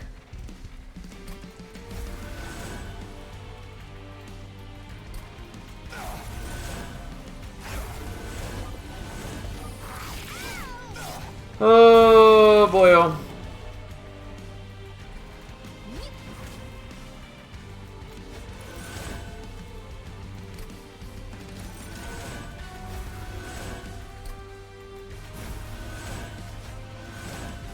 I guess we do that, because that's slightly better, so then I still have the Ember to play out these. Again, not that it matters. Arcus is not going to kill us. Like, yeah, he has a high attack power, especially when we're at 155 shards, but, like, we've got 399 HP already on our Siren. Like, we're fine. This is my favorite boss theme in the game. It's pretty good. I have listened to the music so much in this game that it all kind of bleeds together for me now. But it is good music. I was hoping we'd get a damage shield morsel, just because it fucks with Arcus even better. But, you know, here we are.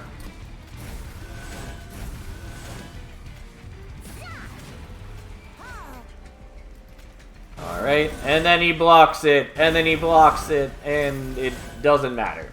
He's doing 80-something damage to us. And, yeah. We can handle that. Ta-da! Spike of the Stygian does not matter, but is maybe okay. Gifts for a guard I used to use a lot more in the base game. I tend not to use it in the DLC.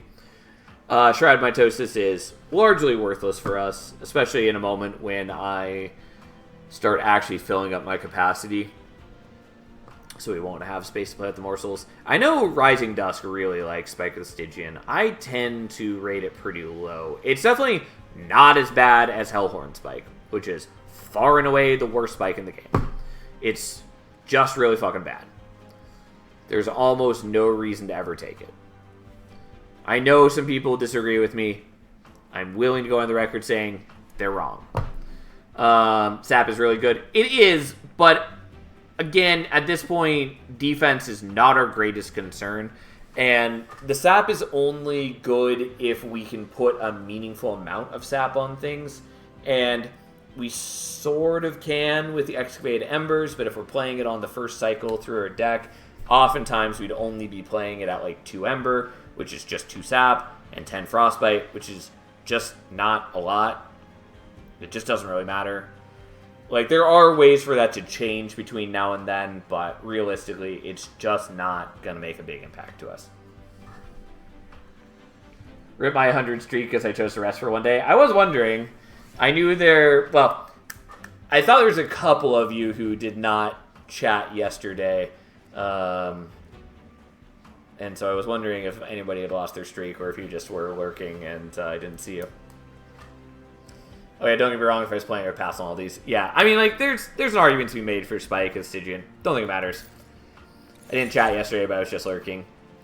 You were the one I was most curious about, Giramoni, since I believe it was you who had said that the streak was starting to bring you a little bit of real-world stress. Hope you enjoyed Lorelei and the Laser Eyes. I thought it was pretty fun, even if I thought the ending segment was not well done. I'm at the 30s at the moment, would have been 140. On that note, I do appreciate you being here all the time, Ether Kane. I try to say this often, but truly, to all of you who show up regularly, especially those who come in regardless of what game I'm playing, I really appreciate it. It does mean a lot to me. Anyways, we're taking draw. We're getting 25 gold because it doesn't matter what those are. We are not taking them, but we'll happily take 25 free gold. We are going here so we can make a Siren, especially because we don't need the Merchant of Steel. Cheater's Hand is fine. I like it. I don't think we want it right now, though. I mean, honestly, it's not bad for me, but it also is largely worthless when we're using an offering token every turn, or more than one. Also, it just slows down the flow of things. I will take Tempered Talisman, even though realistically it barely matters to us. I love seeing the games you feature here. I've discovered some cool games on this channel. That is one of the things I like most about streaming, is showing off games that I am passionate about. Especially those that are like less well known.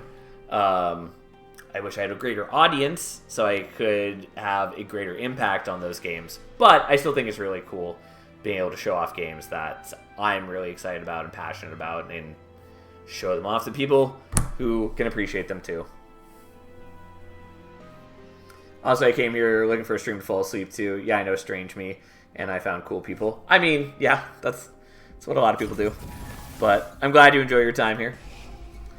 I know I'm one of the fewer late-night streamers, especially for games of this genre. Not that it's late night for everyone, but you know what I mean. Anyways, I think we're getting rid of the stewards now. I do want to get rid of some of the shade splitters, but I don't want to get rid of... Well, fine. We'll get rid of these. That's okay. We are making a siren.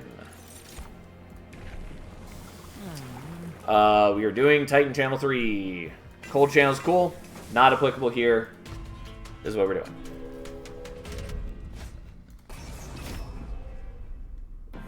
Heaven Seal might cause us some grief, but realistically, we're probably fine. Okay, so I did this in the wrong order once again. Don't mind me as we just fix that. These enemies do actually pump out quite a bit of damage, because that's the danger of taking an unnecessarily high amount of shards, but we should still be fine overall. Okay. We're not going to do the deep offering, because if I draw into the other siren, which there's a pretty high chance that we do, then I won't be able to play it. Also, I'd like to play the Ember Cache.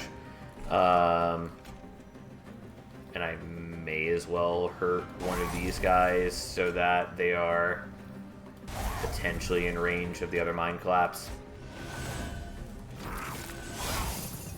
Spent the last 5+ years working overnight and mostly having a sleep during the day schedule, so it's nice finding someone who regularly streamed at night, not just stay once a month when they feel like it. Yep. I am naturally sort of a night owl, so I like to be awake at this time regardless. Oh, it's Heaven Seal, so you just heal anyways. Whoops. Not that it matters. Well, give me them sweet, sweet stats. That doesn't really matter where we play that. You're gonna die. You don't do anything for me. We are gonna kill you. I could get some more incanting up here, but getting rid of one of those guys is just a lot more useful, because they do actually hurt quite a fucking bit. Which is a reason to have Soul Guard up front. I had considered it for this battle. Oh, I fucked up the ordering on that. Because I could have pushed him back with the Crypt Builder and then used the Helical to kill him and save myself like 60 damage.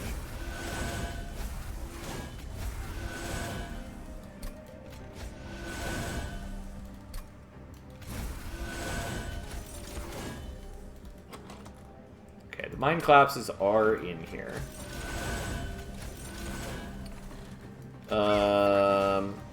I'm just going to use the Unnamed Tome now. I don't really care, but we're going to do the Deep Offering, which is nice. Yep, so we're going to do that. Except I forgot that this isn't going to kill because I was thinking of the wrong one. Doesn't matter. It's fine. We have the Frenzied Swarm anyways. I was just trying to be opportunistic and kill the other one as well. I wake up super early for work, so I usually just catch the tail end of these streams. Yeah, that's fair. I know there's some people who like that. And for a long time, a good chunk of my viewership was in New Zealand. I know that there's at least some who are still New Zealand, but for a while it was like a third of my regular viewers were New Zealand viewers.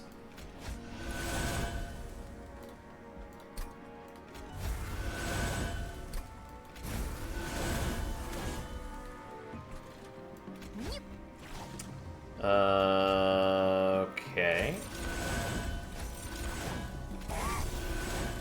Well, now we're killing all of them anyways. But there's also a good chance that we get things to solve problems next turn. So, whoops. We're just going to save ourselves a bunch of health by killing him. Again, if I do actually let them attack, they do a lot of damage. They do 60-ish damage each. But that's why we're just not going to let them attack. Simple. Again, this is why Ember Cache is real good for incant decks, because we just end up with so many extra free incants. Like, it's good even if you don't make it remove consume. It's just better if you do.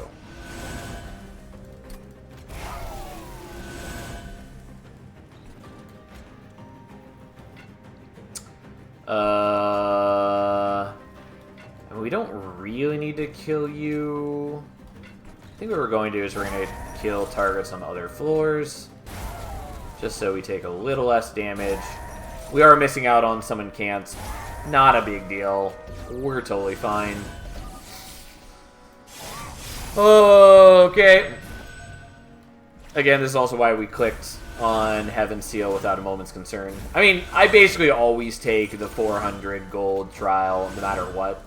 Like, if you can't succeed on that trial, you generally have a big problem with your deck anyways. There's some times where there's a good justification to not take it, but usually it's not a thing you should be avoiding. It doesn't matter where I play these. Just kill him. Sometimes skip if it's the full heal every 4 seal. Yeah, that's Heaven Seal, the one we're doing right now. It's rare that you should need to. Like, yeah, it can be painful, but by the time you reach here, you generally should be strong enough that that's not going to be an issue.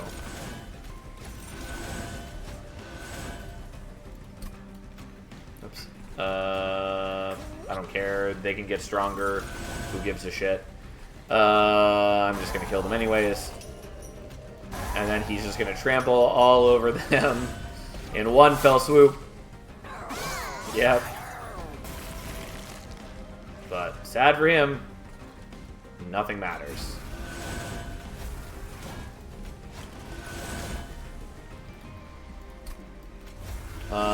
Diligent will mess with us ever so slightly, but I think we'll still be okay as long as I play correctly.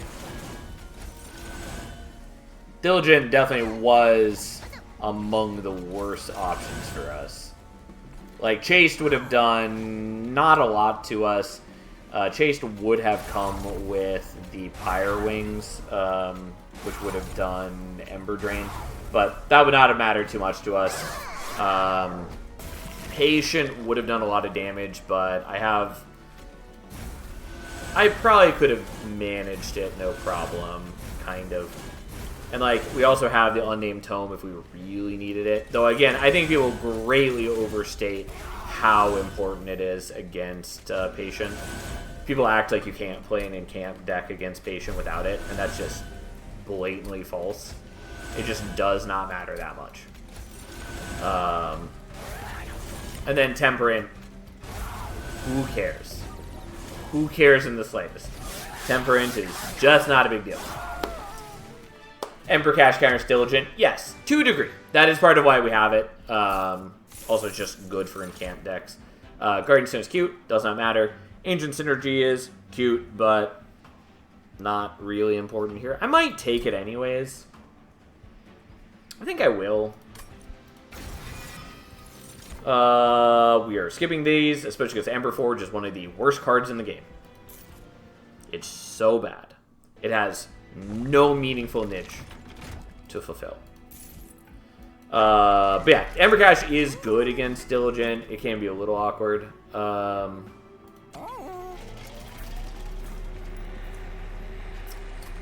This is fine. It's not what I wanted, but it's fine. I wanted a -2, but okay.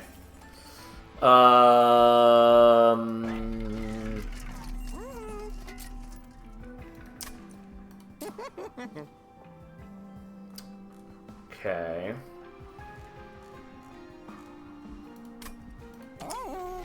The only problem is that the ordering of my spells is gonna make this a little awkward.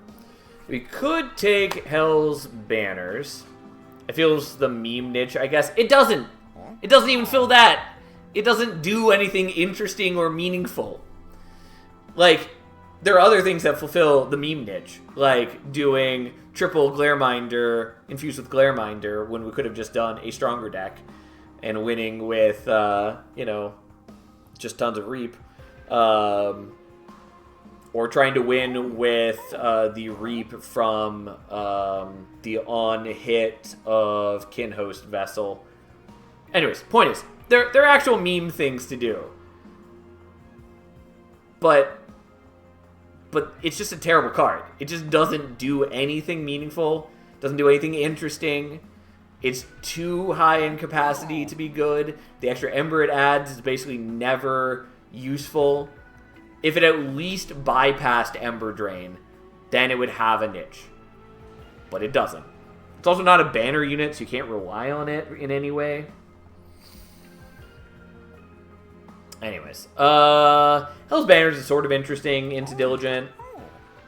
It's not really important. We're just going to skip it, though it would make the first turn Deep Offering easier. Do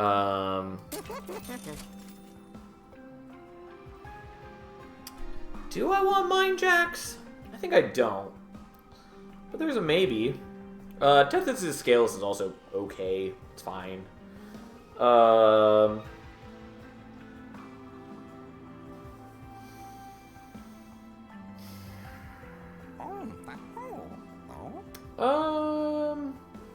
don't think we're gonna get any of those. I might take Mind Jacks, but I don't think we're going to. What we are going to do is we're just gonna -1 that, because we can. Permafrost. Well, not particularly what I wanted to see. So we can remove a variety of things. Gonna remove that. Imagine paying for your own scale. Hey, Tethys isn't here. Tethys ain't paying for it.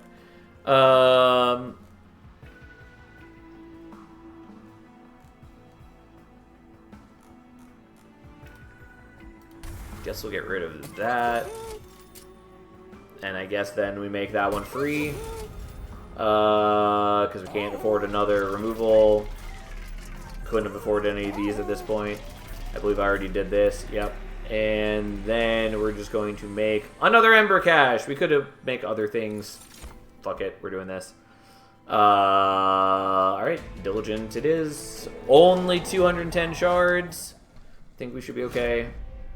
We are going to remember to play Soul Guard first for once. Unfortunately, the Scourge cards are going to be annoying. Oh well. That's life.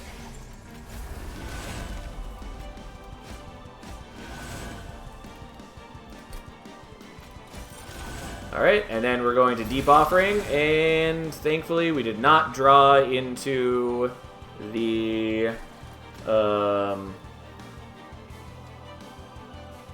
what am I trying to say? We did not draw into the other shard.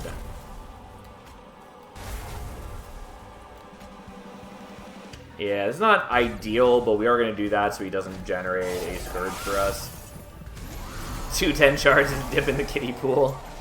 Certainly much less than we could do.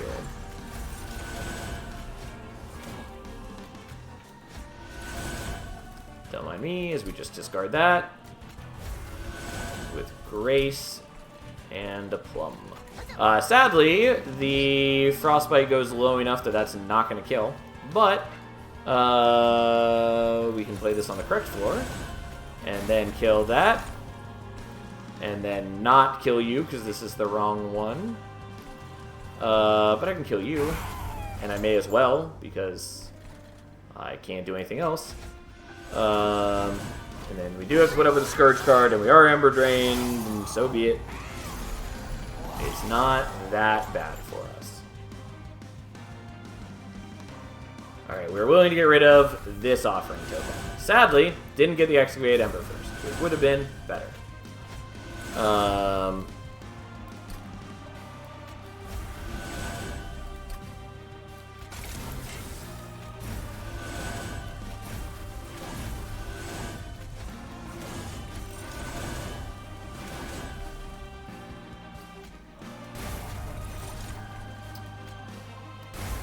Ta-da! Look at us go.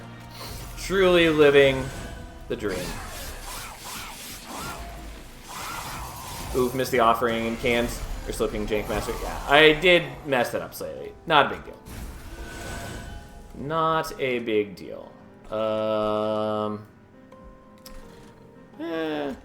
Fuck it, we'll do that. I was planning to use that on a turn where there was one of the Scourge generators, but it didn't matter. So here we are.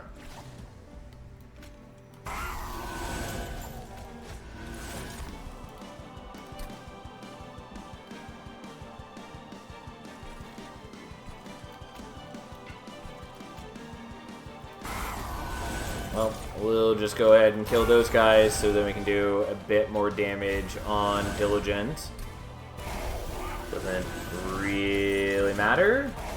Also, I didn't need to use the offering token on the Crypt Builder because we were already discarding with the Frenzied Swarm. Doesn't matter. It's not like it changed anything. And we're doing just fine on removing cards for Diligent sacrifices, which is not particularly surprising.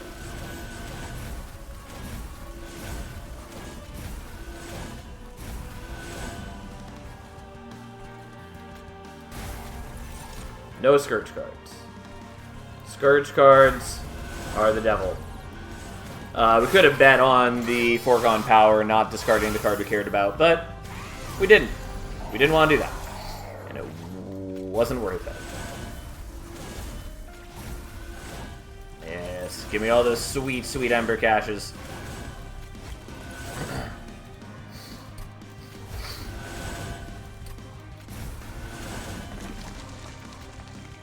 Yep. Ta-da! Well, I could do this elsewhere and actually kill some units. Who cares? Who cares in the slightest?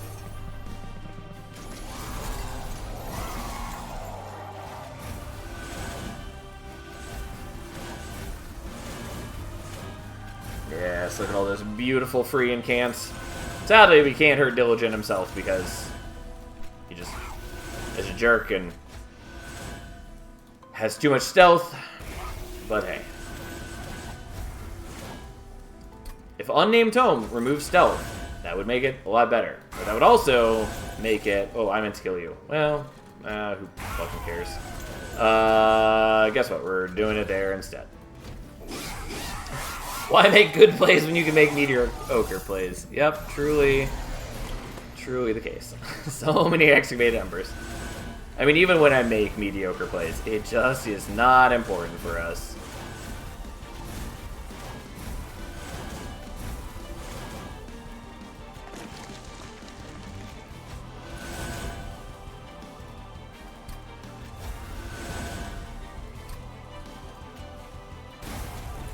Okay.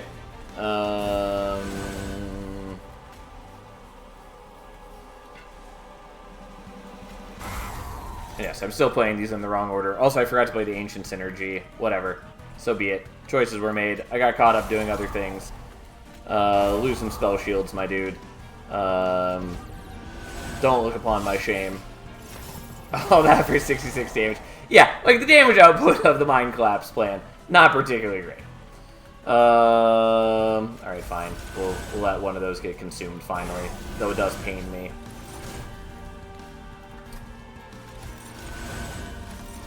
Oh, and I accidentally have a offering token left over now. Whoops. Oh well. It's not like we are in any danger of losing this.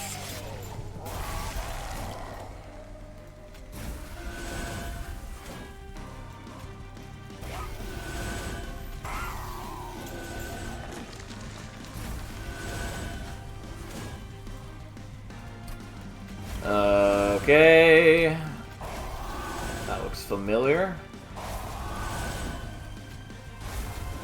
Alright, he does kill... Nope, doesn't quite kill one of my sirens. Does a lot of damage because he does 69 every round. And he's still got 4 rounds of stealth, which is a lot of free damage. And he just has a lot of health, especially because you can't... Like, we weren't able to chunk him down at all throughout the fight because of the stealth. But, here we go. I do a fair bit of damage every round when I'm allowed to. There we go. Oh, it's a shame we saw the same clan combo for almost all of our runs tonight. We didn't see any Wormkin or any Hellhorns. At least we finally saw something different. But so be it. So I could maybe set up bottom floor. I think we're just going to set up top floor. Soul Guard will suffer a little bit, kind of. It's not a really big deal. Well, sorry, Ember Cash, but we were playing the Deep Offering for just such an occasion. It was almost the entire purpose for why we set it up the way we did.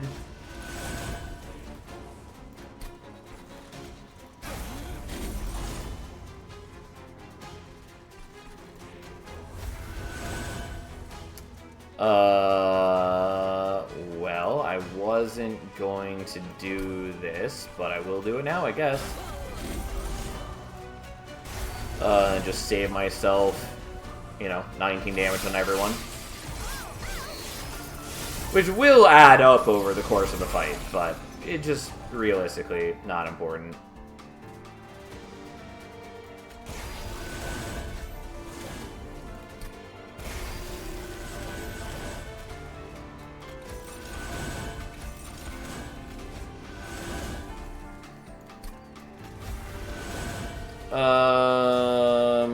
Yeah, we'll get rid of the Shade Splitter, because it's just the worst of the options.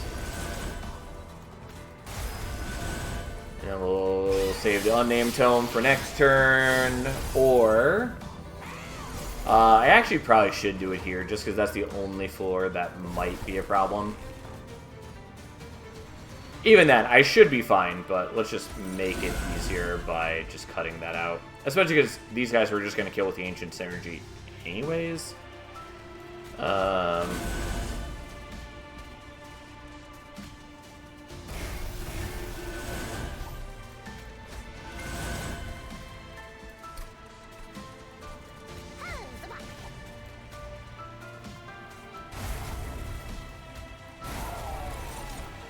And now I have the energy to do that.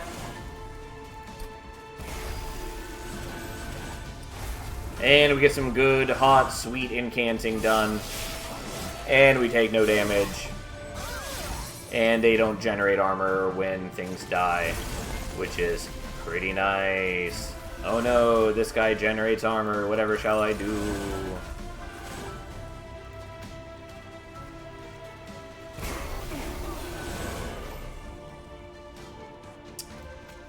Okay, let's get rid of your spell shields, and then let's just kill you, so we can continue living our life of beauty and joy.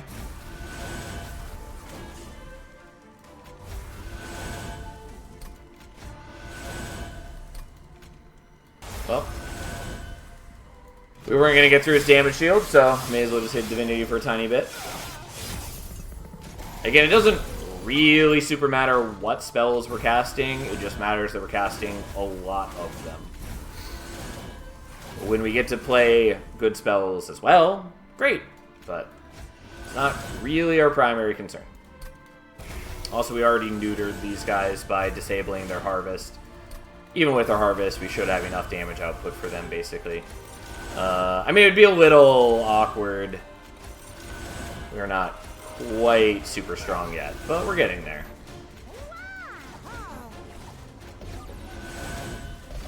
But, especially without their harvest, we're more than sufficient.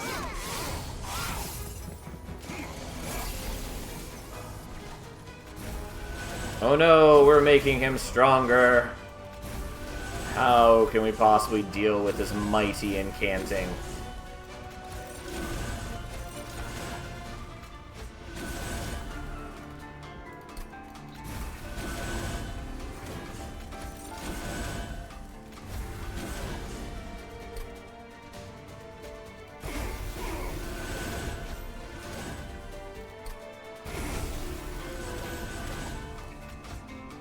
Alright.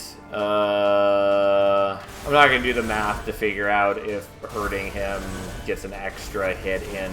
Because it might be that by doing the mind collapses, we would have hit a break point where we need one less hit from our dudes to kill him. Not going to figure it out. Although looking at it, since he survived at 16 on one of those hits, definitely would have been able to make a break point. Not too worried about it. I don't particularly care about my score in this game. Like, it's nice to see high numbers on the score, but I just don't care that much. And generally, if you're playing moderately well, you'll end up with a good score anyways.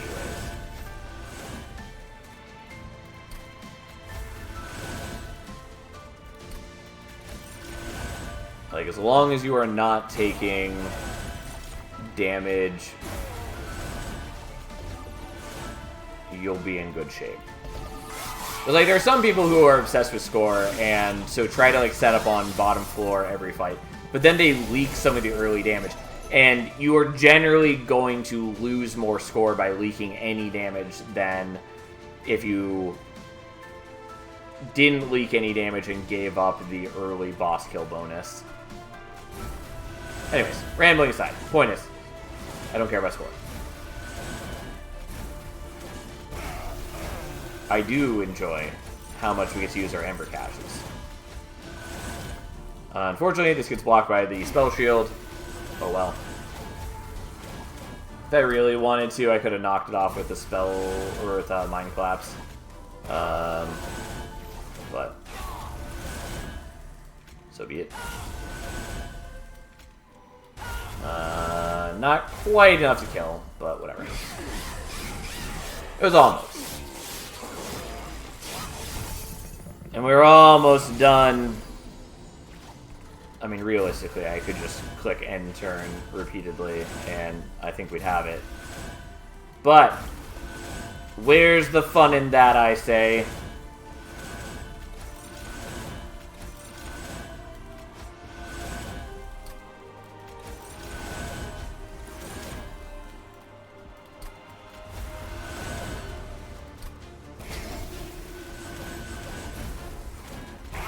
Alright, that worked out nicely. We killed the dude. Anyways, look at those rubble morsels. And we're just gonna daze down here. It doesn't stop us from taking any damage, but it does prevent them from generating 2 Scourge cards, which we would be able to deal with, but now we don't have to. Look at us go. Oh, let's make some more things before we draw through the new deck cycle. Just so now there are more Ember Cache, or Excavated Embers actually in the cycle.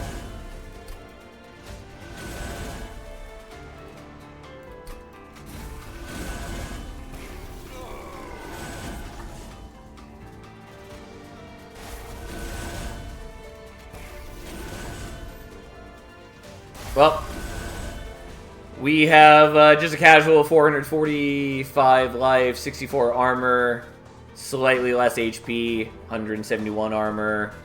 Even Soul Guard, who has just been eating the 26 damage, or well, it was 19 before Relentless, but the 19 damage hits most turns, is still alive. We're fine. Divinity gets 1 attack in Relentless and then dies an ignoble death. Anyways, that was a pretty easy run. The only concern was really just, were we going to get multi-strike on the Siren or not? And we did pretty early. We had to wait a while before we could make the second Siren, which was a little bit of a shame. but not a big deal. And we basically got largely everything else we needed. We didn't get holdover for a Frenzied Swarm, but that also didn't really matter. We had more than enough defense, as was shown. It just is nice to get holdover for the Frenzied Swarm.